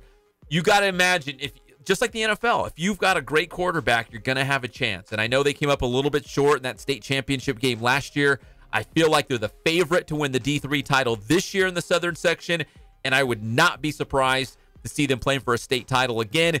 And I hope they do, because this year the state championship games are in Cerritos College, not Sacramento State, so closer to home. Yeah, and you don't have to fly your team up. You don't have to fly up, 80 guys, whatever it is, all their equipment. And then, like this year, they flew up, played the game, and drove back the same night. Yes, it was all on the same day. Yeah, that's got to be hard. That's tough. That throws you out of your routine. You're going to be tired. Even if you relax, you sneak in a nap. It's just, I don't know. It's just not the same. Goes for us. Like, you have a long day, you try to sneak in a nap. Like, I wake up feeling groggy. Not the same, you know what I mean? Nope. Like, it's just different. So that was tough for them up in Sacramento. It was tough for them, but not tough for their opponent, who just could have gone up, taken their time, drove themselves. They were from Serra in San Mateo, which right is down the road. Yeah, like the San Francisco area, which is probably an hour and a half away from Sacramento. It's completely different. But you and I have traveled with UCR basketball. We know how taxing it can be to travel, flight, and so forth. It tires you out. And playing the same day you travel, kind of tough, especially in the game of football. And when we were with UC Riverside, what was it, like 20 guys, like total, like coaches, players, athletic trainers, you and I, You quadruple that. Yeah. For football, we're talking about like 100. Cajon probably had maybe 70 to 80 players on varsity. But you have support staff. You have all the coaches, yeah, trainers, the athletic director. You know what I mean? Like, all these people are making this trip, and that's tough. So I would say one of the biggest storylines going into 2018 is Cajon High School. What are they going to do for an encore? Last year was unbelievable. Jaden Daniels rewrote the record book. I still remember texting the athletic director, Rich Imbriani, and saying, what records did Jaden Daniels break? He said all of them. Everyone. Whatever, it doesn't matter. Whatever category you're looking at, he probably broke it. And remember, the team that they lost to in the state finals was a loser the year before. That's right. So redemption possibly in the mix for Cajon. I know they want to get that elusive state title. And this is, like I said, they've been there. This will be a little closer to home if they can get to that point. And I know redemption is on the mind of Jaden Daniels and coach and the rest of the team. Yeah, when they played the Serra Padres for that state championship, Jeff, you were sitting right there. Yes. I was standing right here. Greg Hollow was right here. I had my Cajon High School Cowboys beanie on. And we watched the game live, because remember they kicked off at 4:00. Excuse me. So by the time we went off the air, they were almost done. Yep. Up there. And I remember and something you just brought up, the fact that Serra went to the state championship the year before and came up just short in winning the state title. So their battle cry was, hey, we're coming back for a second straight year. Now we know what it takes. And they got the job done. So I'm hoping Cajon's going to be a very similar situation in that they went last year, they saw what it takes, and this year with Jaden Daniels, the quarterback, being a senior, they're going to get over the hump. And I'd love to see them do it in Southern California this time. I think they'd have obviously it'll be easier for the fans to get out there, pack that place full of the green and gold, and get that place rocking for the Cowboys. But first things first, you got to win the CIF Southern Section D3 title, and then the regional, and then you go to the state championship game, which they made it look easy. Yes. Last year against the Rancho Verde in the regional. I forget what the score was. I think it was like 70-23. Yeah. In that regional, they blew them out. Yeah, it was almost a 50-point blowout. And then, of course, our guy, Jeff Steinberg. Jeff Steinberg, who was the losing coach in that game against Cajon. Yes. Now he's at Beaumont High School. I'm curious to see how this is going to work out, because this is another one of those situations, and there's not many in the Inland Empire or, Southern California, where it's a one team, one town situation, and Beaumont is exactly that. And there's a lot of great athletes. In fact, their football stadium, you can make an argument it's the best around. Yes. They have a huge video scoreboard. The stadium's beautiful. The turf is top-notch. Like, it's awesome out there.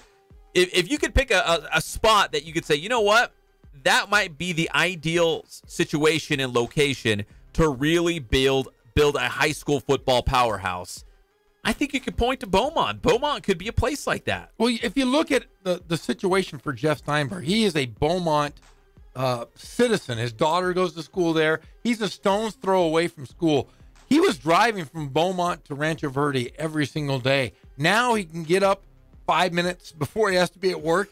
He can be there. He can be there for his team much quicker than he was for him at Rancho Verde. So there's positives for Coach Steinberg. There's positives for the team. There's positives for the city of Beaumont because you will have a coach on your campus, living in your area, and devoting most of his time to the school. Get to the weight room early. Yeah. Stay late. All because you're just down the road. It's a different situation. He lives so close now to the school. And he can spend more time with his family. So a win-win for Jeff Steinberg and a win-win for Beaumont. Yeah, he's a proven winner, and I know there's athletes out there. So I'm very curious to see how this is going to play out. Citrus Hills had a great run in the Mountain Pass League. And I remember a couple of years ago, it was probably about 4 or 5 years ago, Tockwitz had Citrus Hill on the ropes. That was like the only time Citrus Hill's ever been challenged really in league play. So it'll be interesting if Beaumont can build up and challenge Citrus Hill in the Mountain Pass League, which is interesting enough.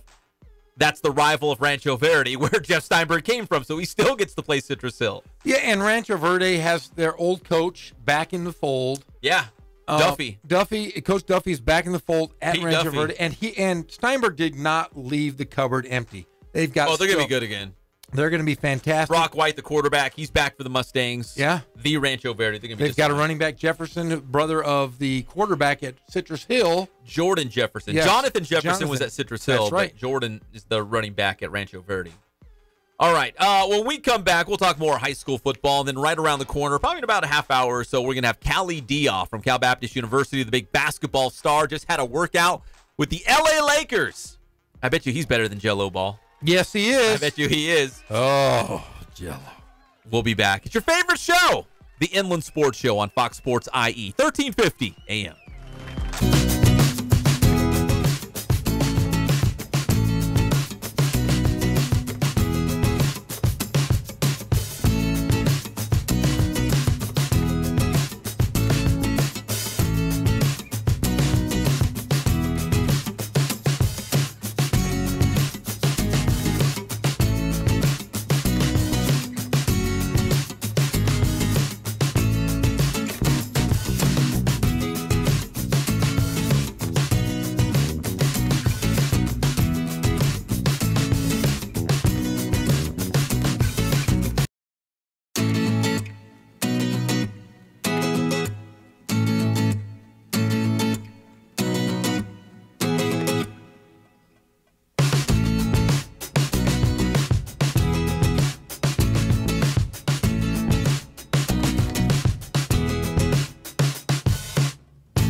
Jeff Gorham.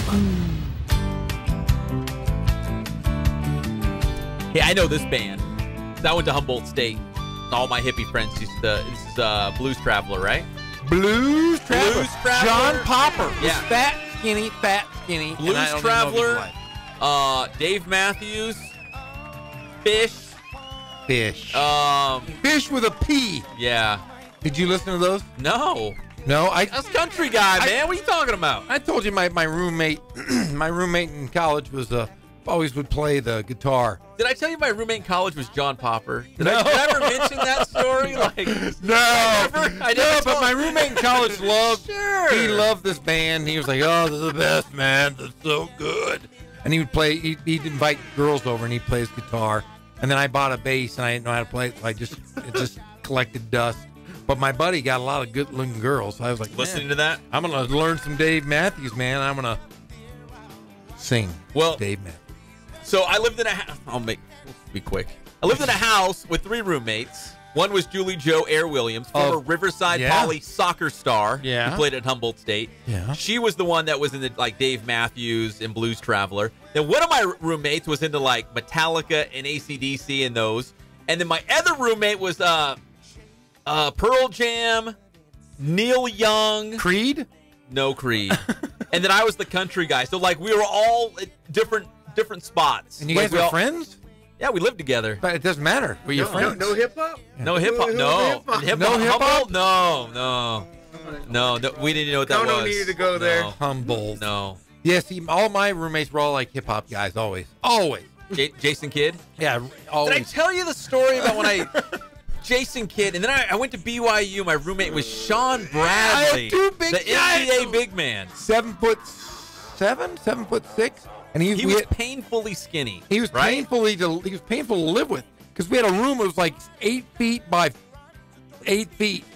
Why did they pick the 2 biggest guys at BYU to live together? You and Sean Bradley. I don't know. I just don't know, Pep. But we used to, every night, no joke. This is weird. This is gonna be weird for you. So you went. Hold on, real quick. You went from Jason Kidd, as your roommate at Cal, to Sean Bradley as your roommate at BYU. Yes, and here's the funny thing. You know, Sean Bradley was the better pitcher, high school pitcher. That's what you told me. He was great pitcher. He basically, it's like throwing straight down, right? When you're could you right imagine? on top of the batter. Randy Johnson was 6'10", 7'6", throwing at you, throwing BBs. Unbelievable. Yeah, but we used to every night.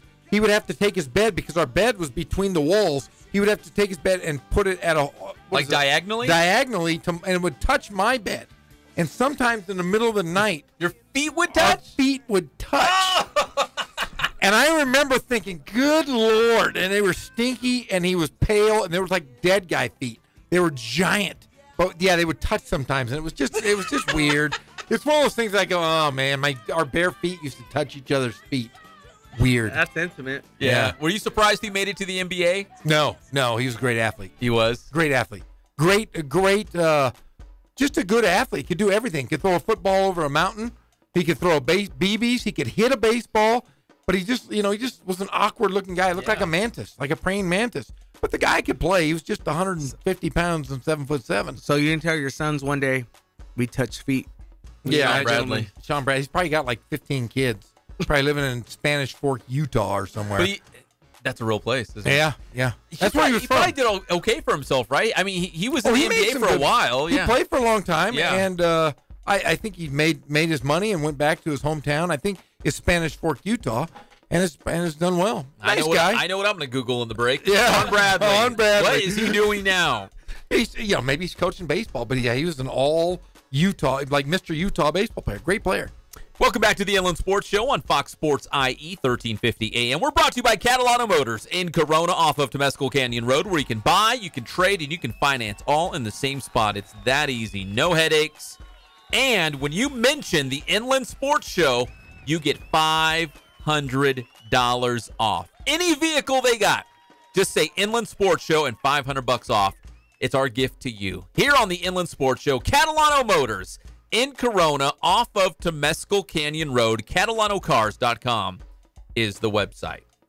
All right, let's talk about more of these high school football storylines going into 2018. This is an open dialogue, we'll call it. An open dialogue for the next several months as we get you set for another year of high school football, which the scrimmages will take place on August 10th. So we're really less than 2 months away from the start of high school football, if you count the scrimmages, and I do. Yeah, I count it all. And they've changed the format this year, haven't they? The games are a little earlier this year, like you said, so that they can finish the season not halfway through into basketball or the winter sports season. They're making it a little easier for the winter sports program. Because if you think of it, if you're, let's say, Centennial High School, because we got the Huskies helmet right in front of me. If you're Centennial High School, if you're Matt Logan, you pretty much block out your entire year into Christmas because they're playing for state titles the Saturday or Friday or Saturday right before Christmas. Just ask Cajon. They did the same thing.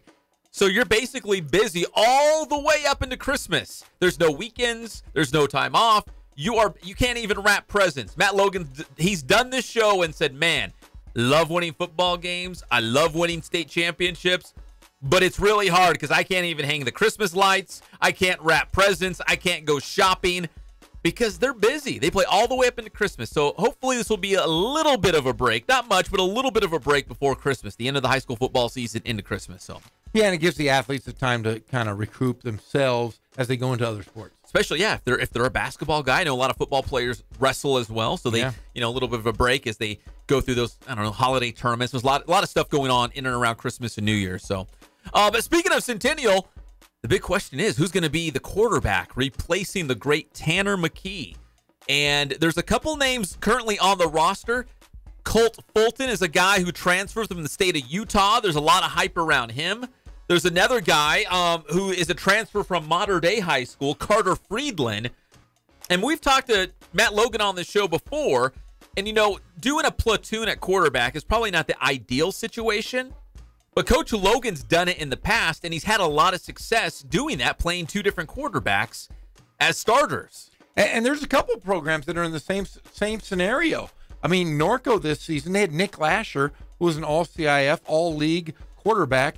But they're bringing in a guy, Shane Illingsworth. That's right. Who was at Centennial, went to Corona, and then from Corona to ineligible, went to Villa Park. That's right, Villa Park. That's where it was, yeah. And then from Villa Park back to Norco. So there's going to be a quarterback battle there as well. So the Big Eight is the land of quarterbacks, it appears.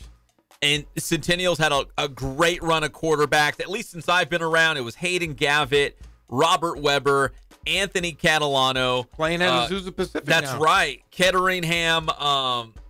There's been great quarterbacks. And, of course, Tanner McKee. Let's not, leave him off the list. Yeah, the future Hall of Famer. He's going to be fantastic. 2-year mission, and when he comes back, he'll be better than ever. But Tanner McKee will be a Stanford Cardinal one day after his 2-year mission. But hey, how cool will this be? Because I'm hoping Jaden Daniels is a UCLA Bruin. In my heart of hearts, I would love to see Jaden Daniels versus Tanner McKee. Think about it. Tanner will be 1 year removed. Jaden Daniels would be he'd be a sophomore when Tanner McKee comes in as a freshman. How cool would that be to see Stanford versus UCLA that would with be local products? Unbelievable. Yeah, it would be great. Unbelievable. And it'd be great because I know that Jaden Daniels will probably be the national quarterback of the year, a lot like Tanner McKee this year. He's that good, man. We've been spoiled with great quarterbacks here in the Inland Empire these last couple of years. So we'll keep an eye on that Centennial quarterback situation. Matt Logan, he's been so gracious to us, and he's done this show a bunch of times, and I'm sure we'll check in with him a little bit, down the road as we get a little bit closer to that first game of the season. All right, let's go ahead and take a break. We're going to make way for Callie Dioff, CBU basketball star. Just had a workout for the Lakers. We'll talk more NBA as well. And again, this conversation about high school football and the big storylines for 2018, we will continue this tomorrow. We'll continue for the days and weeks leading up into August as we get ready for the 2018 season. And just a quick little hint, we're going to talk about Kurt Bruick at Citrus Valley, Rich Lunsford making the move from Arlington to Rev, Aquinas jumping from D9 to D5. What's up with Vista Murrieta? Are they going to bounce back? And Norco, man, we got the 31 jersey of the Norco Cougars hanging proudly in the Inland Sports Studio. They are a mainstay in the playoffs. Can they do it again? 32 straight years if they can do it this year. So we'll talk hoops when we come back. CBU, Lakers, and NBA on your favorite show, the Inland Sports Show on Fox Sports IE, 1350 AM.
Welcome back to the Inland Sports Show on Fox Sports IE, 1350 AM. We are brought to you by Spoiled. Quick quality oil change. You can spoil yourself and your car every 3,000 or 5,000 miles. Get that oil changed. It could change your life. It's your whole outlook. Feel great about your life and your car. We'll see it Spoiled off of Alessandro Boulevard, right here in the Riv on the border of Moreno Valley. All right, KLAA, Cal Baptist University basketball star, had a workout with the Lakers. He's finishing up his practice right now. As soon as he gets off the practice court, he's going to give us a call. We'll talk a little Laker basketball with him. But right, you know what today is, though, right? No, what is today? You guys don't know what today is? No, I know it's Tuesday. Today's a very big day. I gladly pay you Tuesday for a hamburger today. My favorite movie of all time. Wimpy. Popeye. I haven't seen a lot of movies, but I saw Popeye. Yeah, that's one of the worst movies I've ever seen. Oh, it was my favorite as a kid. Oh my gosh, something was my wrong. parents even bought me a little corncob pipe. Did I tell you that? Did you? And you used to walk around? Yeah. I am what I am, and that's all what I am. I'm Popeye the Sailor Man. The question is, did you eat spinach out of the can as a young man, a young youth? You lived up in Beechwood, California, right? Yep, almost. Oh man, Cottonwood, the wood. That's right. Up to no good. I don't know why I always get that wrong. Every single time I get it wrong. Up to no good. But you used to walk around in Cottonwood? Yeah, with my spinach and my corncob pipe. Everyone knew me as the little Mexican Popeye. Did you really? Oh, there he goes again, little Mexican Popeye. Did you really? It's me. Did you enjoy spinach? No, I hated it. But you would eat it? I would beg my parents to buy it because Popeye was on the can.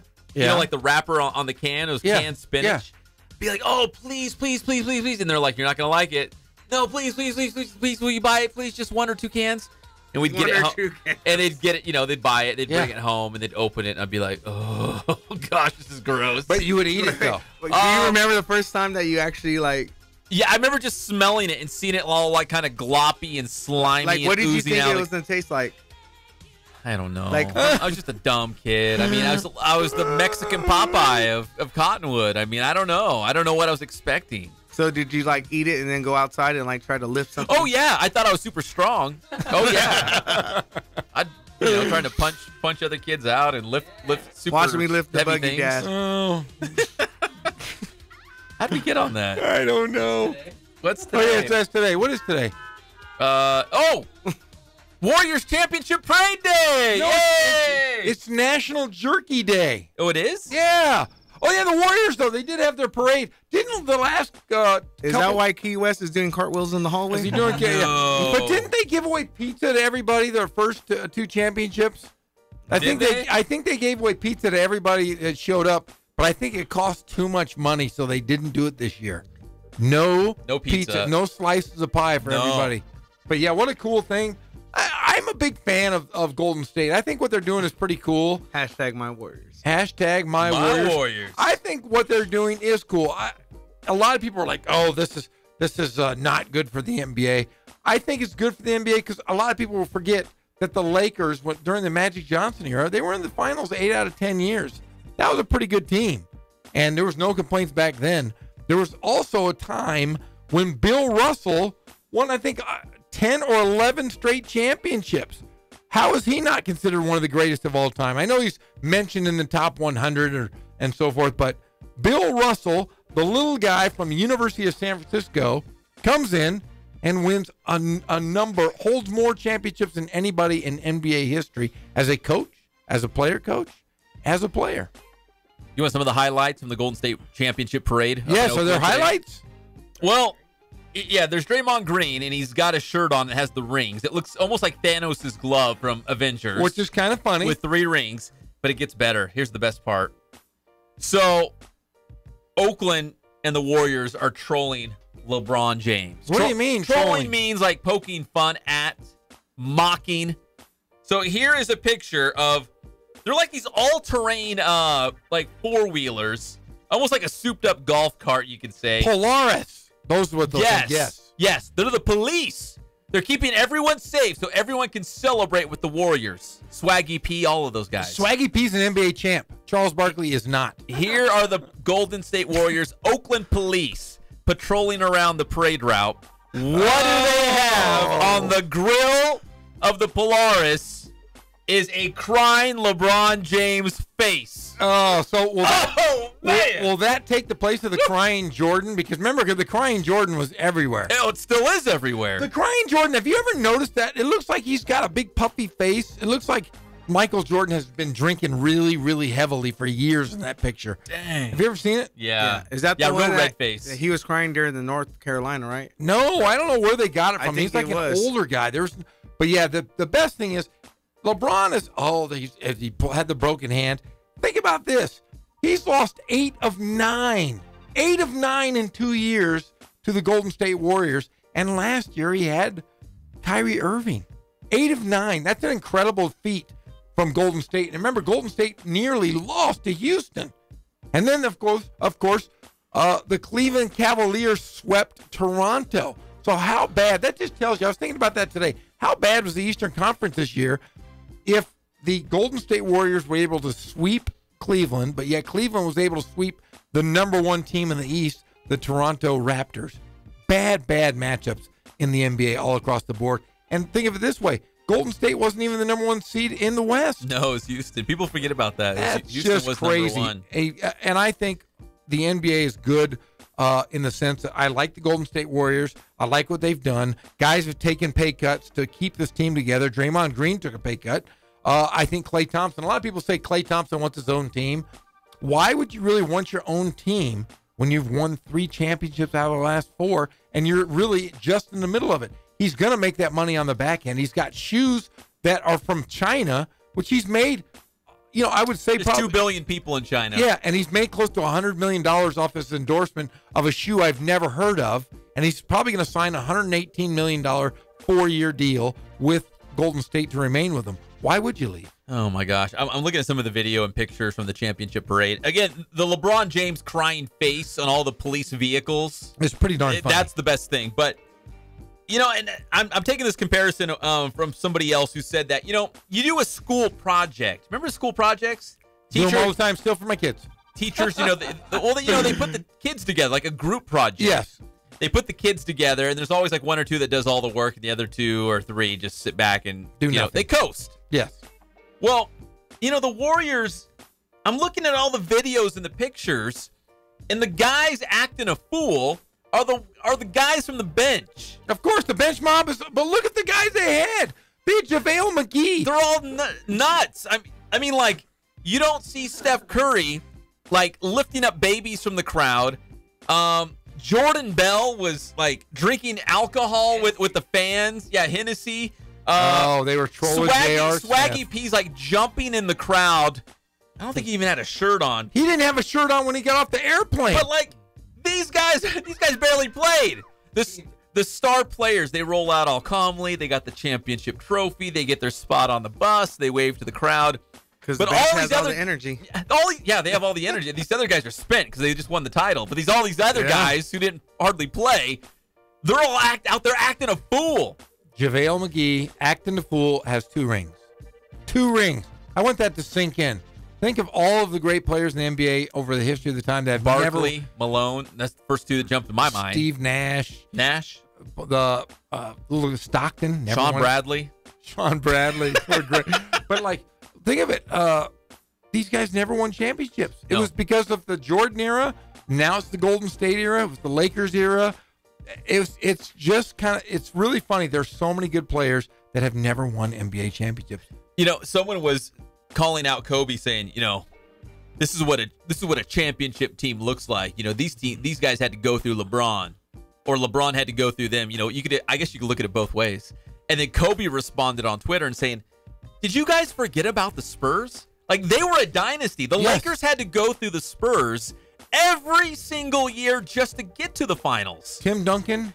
They were in their prime. That was their heyday. David Robinson. That was a young Manu Ginobili. Yeah, a young Tony Parker. Yeah. That was their heyday. Yes. And Kobe had to go through the Spurs every single year just to get to the finals. So Kobe's like, hey, back up. Yeah. Don't tell me like we didn't have to play anybody to get to the finals or win the whole thing. They had to play good teams. They had to get to San Antonio. Allen Iverson in the championship. Allen Iverson was no slouch. He just didn't like practice. No. That was not a good Philly team. Looking back, I think Mutombo was the center, right? When they played the Lakers. Eric Snow was like the other guard, like the point. Was it Tyrone Hill? Was he the 4? And they still had Allen Iverson. That was not a good team. No, but they made the Eastern Conference Final a lot like the Cleveland Cavaliers. Yeah, that's Cleveland true. was not very good. You can say all you like, but they did beat them 8 out of 9 times the last 2 years. How good a team was that? LeBron James is great, but meh. Let's do this. Let's take a break. When we come back, we're going to update the Major League Baseball scores from this afternoon, plus bad news for the LA Dodgers and one of their star pitchers. And I'm not talking about Clayton Kershaw. I'm not talking about meat off the bone, Hyunjin Ryu. One of their starting pitchers has another injury. No! We're going to have those details as well. And we're still holding out hope for Callie Dioff coming off the practice court.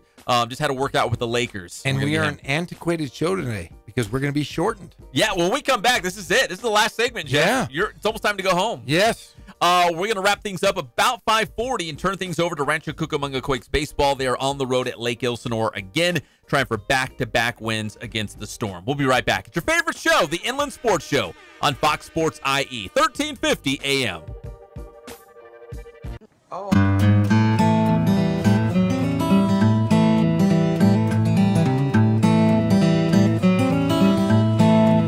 We focus on the customer here.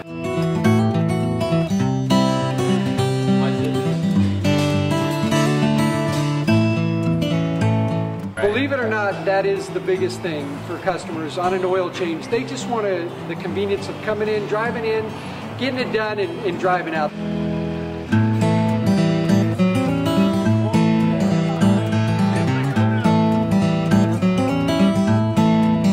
We just greet them, get them going, and they're done in about 10 minutes or so.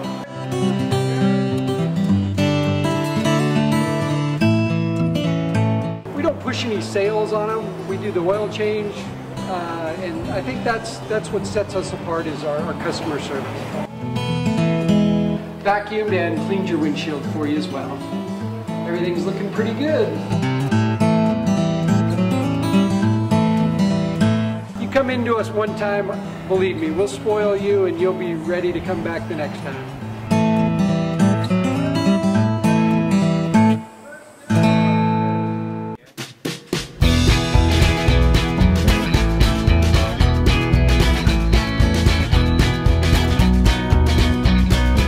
Thank God, first of all. I thank the great people that I've got around me that help support me, the people that work for me. As I started, if it wasn't for the people around me, we probably wouldn't be here right now, but I've got a great staff. I've got great people that do stuff for us outside the store, and we've been very, very fortunate.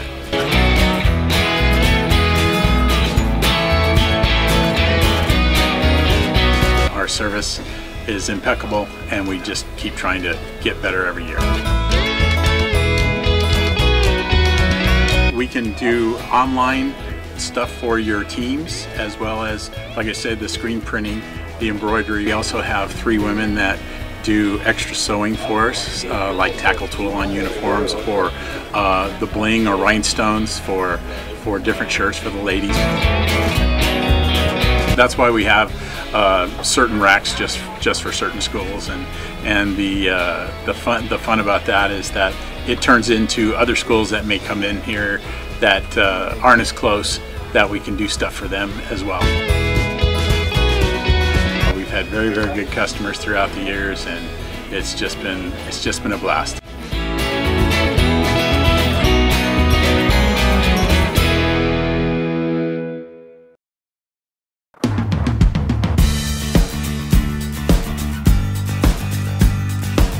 We're small, family-owned, strive for quality pre-owned vehicles. We're not a volume dealer, and we take every deal as personal to us.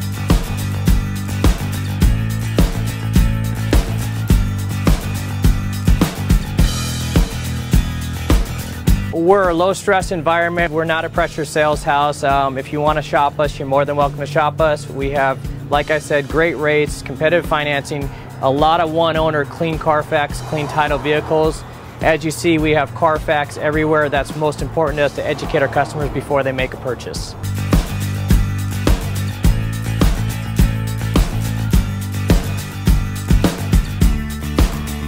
We're right off of Ontario, right off a couple exits off the 15 freeway, off Cajelco, off El Cerrito, and we're right on the main drag going into Dos Logos and the crossings.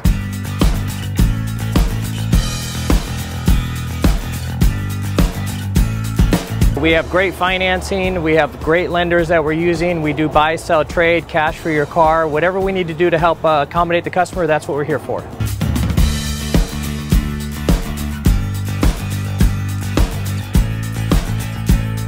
We have a little bit of everything. We start at about $69.95 and go all the way up to $100,000. We have Escalades, we have commuters, we have pickup trucks, we have Jeeps, sport utilities, and if we don't have it, our specialty is finding you exactly what you're looking for.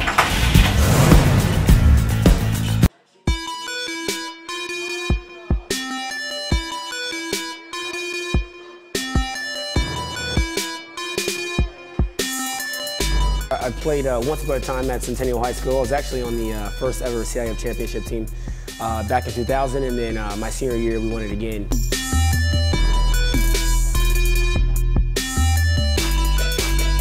I'd say that's my passion because I've done it. You know, I know exactly where these athletes are at. I know what their mindset is right now. I know how hard it is to, number one, find a performance coach who can take you to the next level.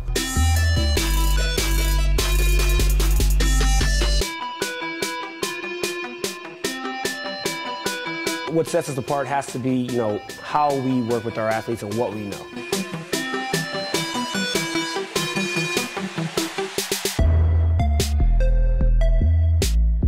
We can take an athlete and you know, help them reach their athletic potential, you know, help them, you know, prevent injuries, help get them stronger.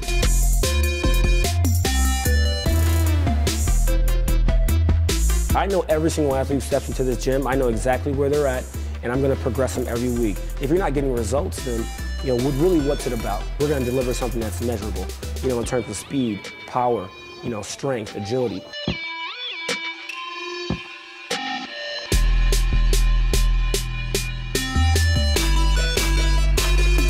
Service announcement from the U.S. Department of Health and Human Services, Adopt U.S. Kids, and the Ad Council. This is Mike Linscock, the voice of your Rancho Cucamonga Quakes baseball team, proud affiliate of the Los Angeles Dodgers. Thanks for listening to Fox Sports, home of the Rancho Cucamonga Quakes. We are Fox Sports!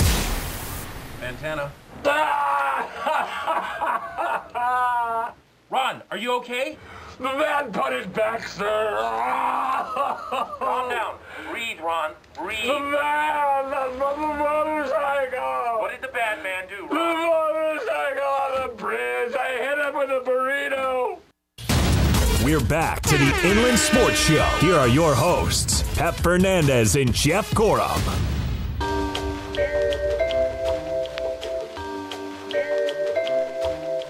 Did I tell you the time Daryl Strawberry called me his friend? Did I tell you about that one time? No, tell me. That was today. Wow. On the gram. Daryl, are you serious? You're gonna go run home. You're gonna tell your wife, and you're gonna say, "Honey, Daryl Strawberry and I are friends." Nothing could ruin this day. Nothing in the world. No.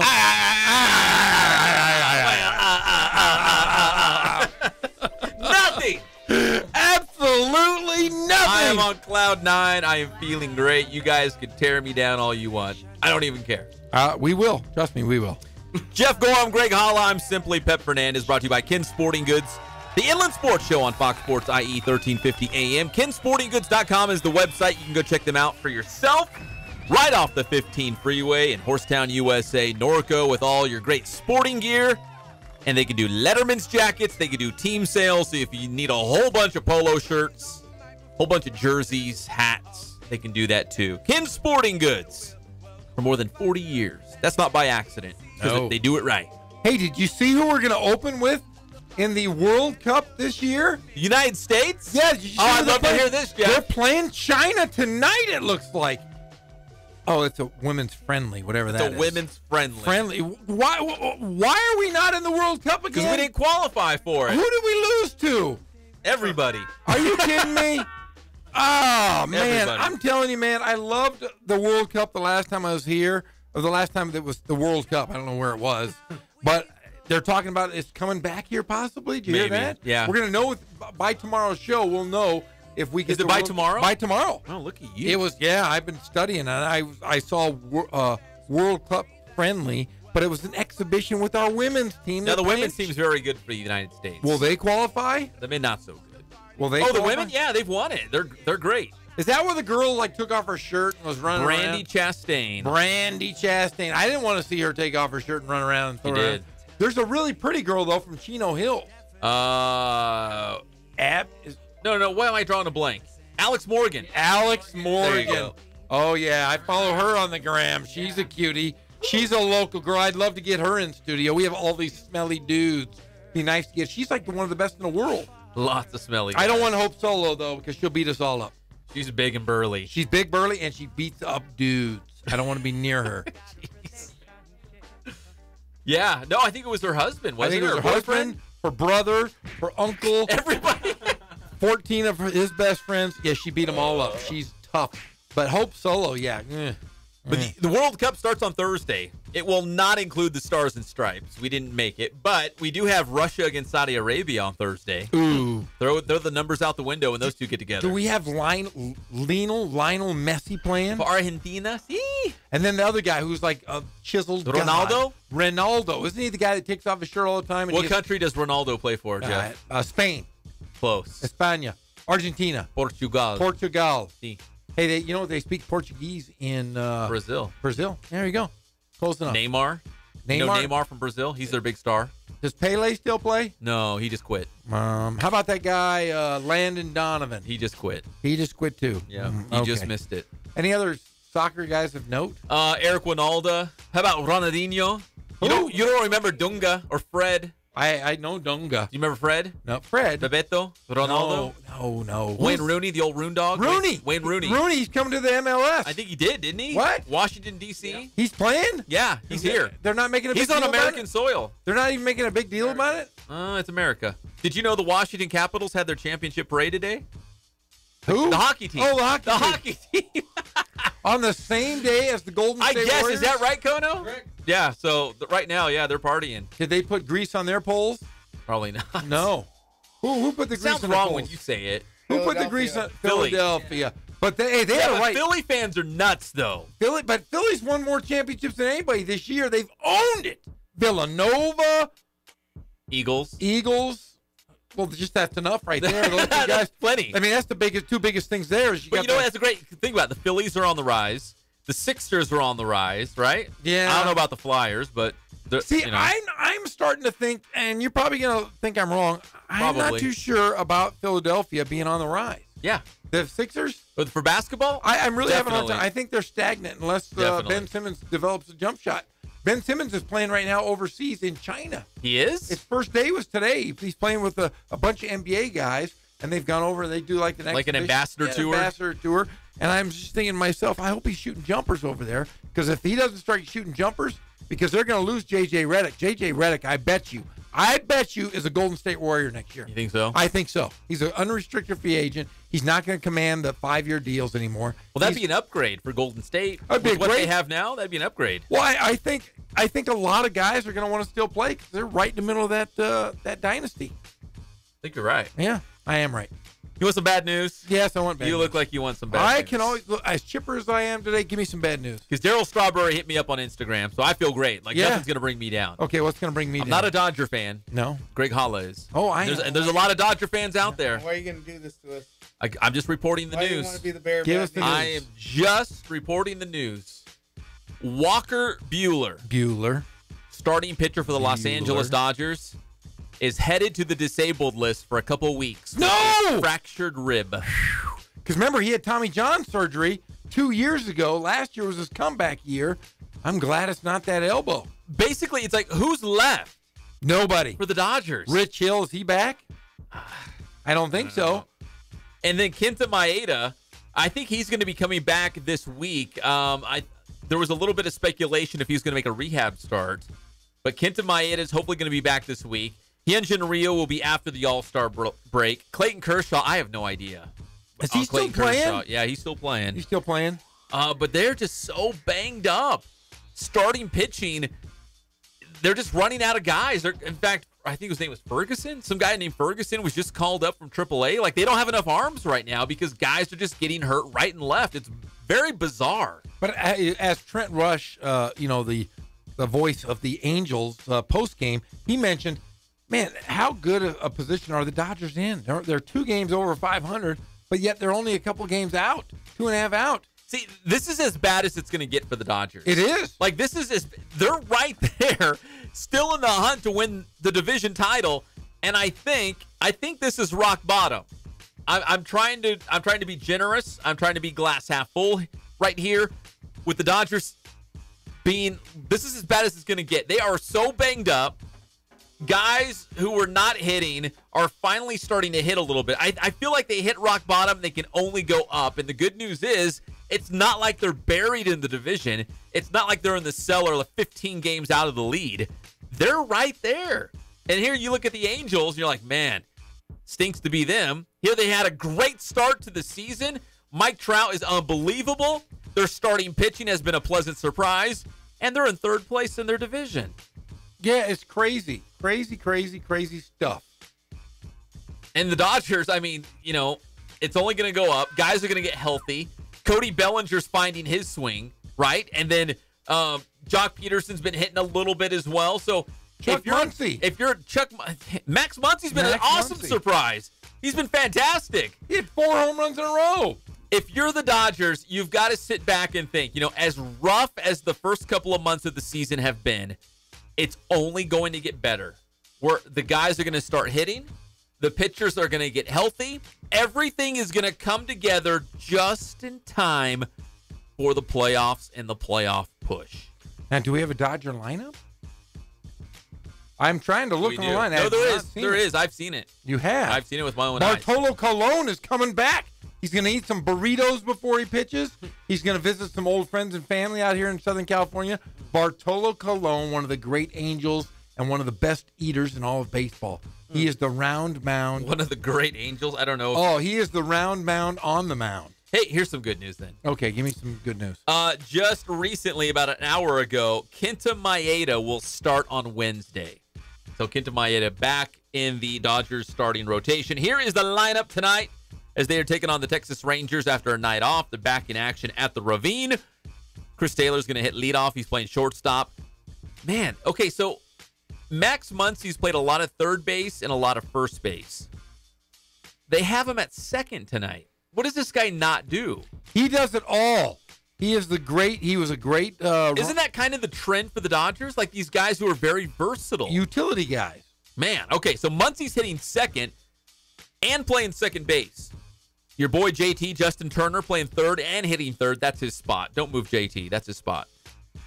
Matt Kemp hitting cleanup in left field. He's been the best hitter for the Dodgers this season. Hitting fifth at first base is Cody Bellinger. Catching and hitting sixth is Yasmani Grandal. In right field, Yasiel Puig hitting seventh. Jock Peterson is in center field hitting eighth. He's been swinging a little bit better with some power. And then Ferguson, who just got called up, he will get the start against the Texas Rangers. His name is Caleb Ferguson, just called up from AAA Oklahoma City, replacing Walker Buehler on the team, as Walker Buehler is going to head to the 10-day DL with that right rib microfracture. That's exactly what the Dodgers are calling it, but Dave Roberts saying it probably be a couple weeks here for Walker Buehler. So that's the lineup tonight as they take on the Texas Rangers. And again, Muncy's been a pleasant surprise. I'd even say Matt Kemp was a pleasant surprise.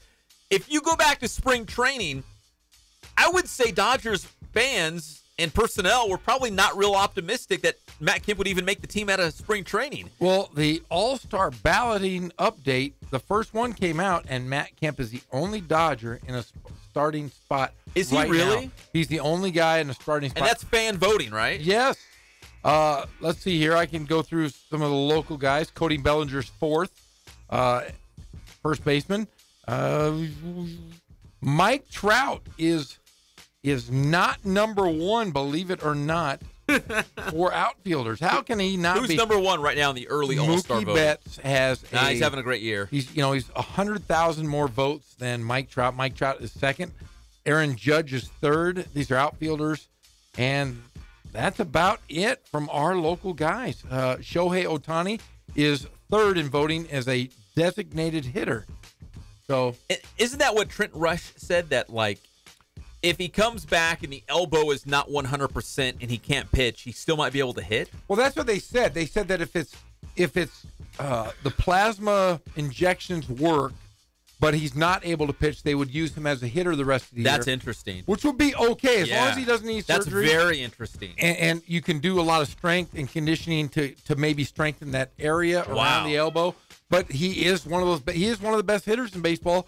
Even though it's a short sample size, he right now is a phenomenal player. You hate to see him lose him in any part of your lineup as a pitcher or a hitter. And you've got to tread delicately here because a false move by the Angels in the treatment of Shohei Ohtani, it's going to affect next season now. Like, we're so deep into this year, now it's spilling in next season. If something goes wrong with the elbow, if he needs Tommy John surgery, like it could spill into next year if it's as bad as it potentially could be. But hopefully, it's going to just need some rehab, like you said. What do they call it? The PRP shots, the plasma-rich, shots they put into the elbow, and so we'll see. I don't know, but it would be interesting if he came back and they said, you know what, you can play, but we really don't recommend pitching, and just concentrate as a designated hitter. That'd be very interesting because it was going so well for him. Yeah, on the mound. I think he played outfield in Japan as well as first base and a pitcher, but he was out there every single day. Maybe, and I think the Angels have handled him correctly, but I think maybe the wear and tear, maybe the last few years of playing in Japan, where he was an everyday player, pitcher. He didn't take a day off before he pitched or a day after. He was always in the lineup. Maybe that wear and tear, cost a little bit on him. And then coming over here to the United States, which is a different style of baseball, he's kind of he's taking it on well. But I think the Angels have done well by his progression coming into the major leagues. All right, before we get out of here, we got a slew of Major League Baseball games in progress right now. Let's start with the Red Sox and the Orioles. Boston up 4-2 in the fourth inning right now. Also, Rockies and Phillies. Phillies blanking Colorado. 4 complete there. It's 4-zip Phillies. In the fifth, the Yankees shutting out Washington right now by a score of 2-0. Didi Gregorius with his 12th home run of the season for the Yankees. The Twins and the Tigers, and Detroit's up 2-1 in the fourth inning. Marlins on top of the Giants early in this one, 3-1 in the fifth. And also in progress from this afternoon, Blue Jays and Rays, Tampa Bay on top by a score of 2-1. No score between the Mets and the Braves in the fourth inning. Brewers on top of the Cubs, 2-zip in the second. Indians and White Sox, Chicago leading 3-zip in the second. Padres and Cardinals, no score in the second in St. Louis. And after one complete, the Reds and the Royals, no score there either. Angels taking on the Mariners tonight. First place Seattle Mariners. And again, Bartolo Colon will face up against the Dodgers tonight at the Ravine. We got the Quakes coming your way in just a matter of moments as they're taking on Lake Elsinore tonight. Jeff, you and I are going to another Inland Empire All-Star Football Classic meeting. We're going to break bread. We're going to have pizza. We're going to talk All-Stars. I'm really excited about some new changes. We can't talk about it yet. It's not public knowledge yet. But when we do, it's going to blow people away. They're not going to believe it. I'm not allowed to tell people? Well, are you telling people? I told one of the coaches. Who'd you tell? I talked to one of the coaches. You did? Oh, I did. What did you say? Oh, no, don't say it. I won't. Don't say it. No, I won't. But yes, I did mention to We him. got a very important meeting. Very, very important. Local dignitaries. There will be pizza. It'll be wonderful. Yes. We'll have a full report tomorrow. Yep. We're brought to you by our good friends at Ken Sporting Goods. More than 40 years in the Inland Empire, bringing you all of your sporting gear needs. KenSportingGoods.com out there in Horsetown, USA in Norco, right off the 15 freeway. Go check out all of the sporting gear and Letterman's jackets at Ken Sporting Goods and Catalano Motors in Corona. Listen, we keep saying this, but if you mention the Inland Sports Show at Catalano Motors, you will get $500 off. No joke. That is real. All you got to do is say Inland Sports Show at Catalano Motors. Get $500 off on that sweet new whip. They do say that. Who's got a whip? Everyone says. Who does that? Everyone says whip. Not everyone. Oh, they do. The cool people do. All right, tomorrow on the show, we'll have Zoe Casas, star hitter for the Florida State softball team. National champions and the pride of San Bernardino and Aquinas High School. Zoe will join us live on the show. We'll see you tomorrow, 3 o'clock. It's your favorite show. Here comes Quakes Baseball. We'll see you tomorrow, 3 o'clock on Fox Sports IE, 1350 AM.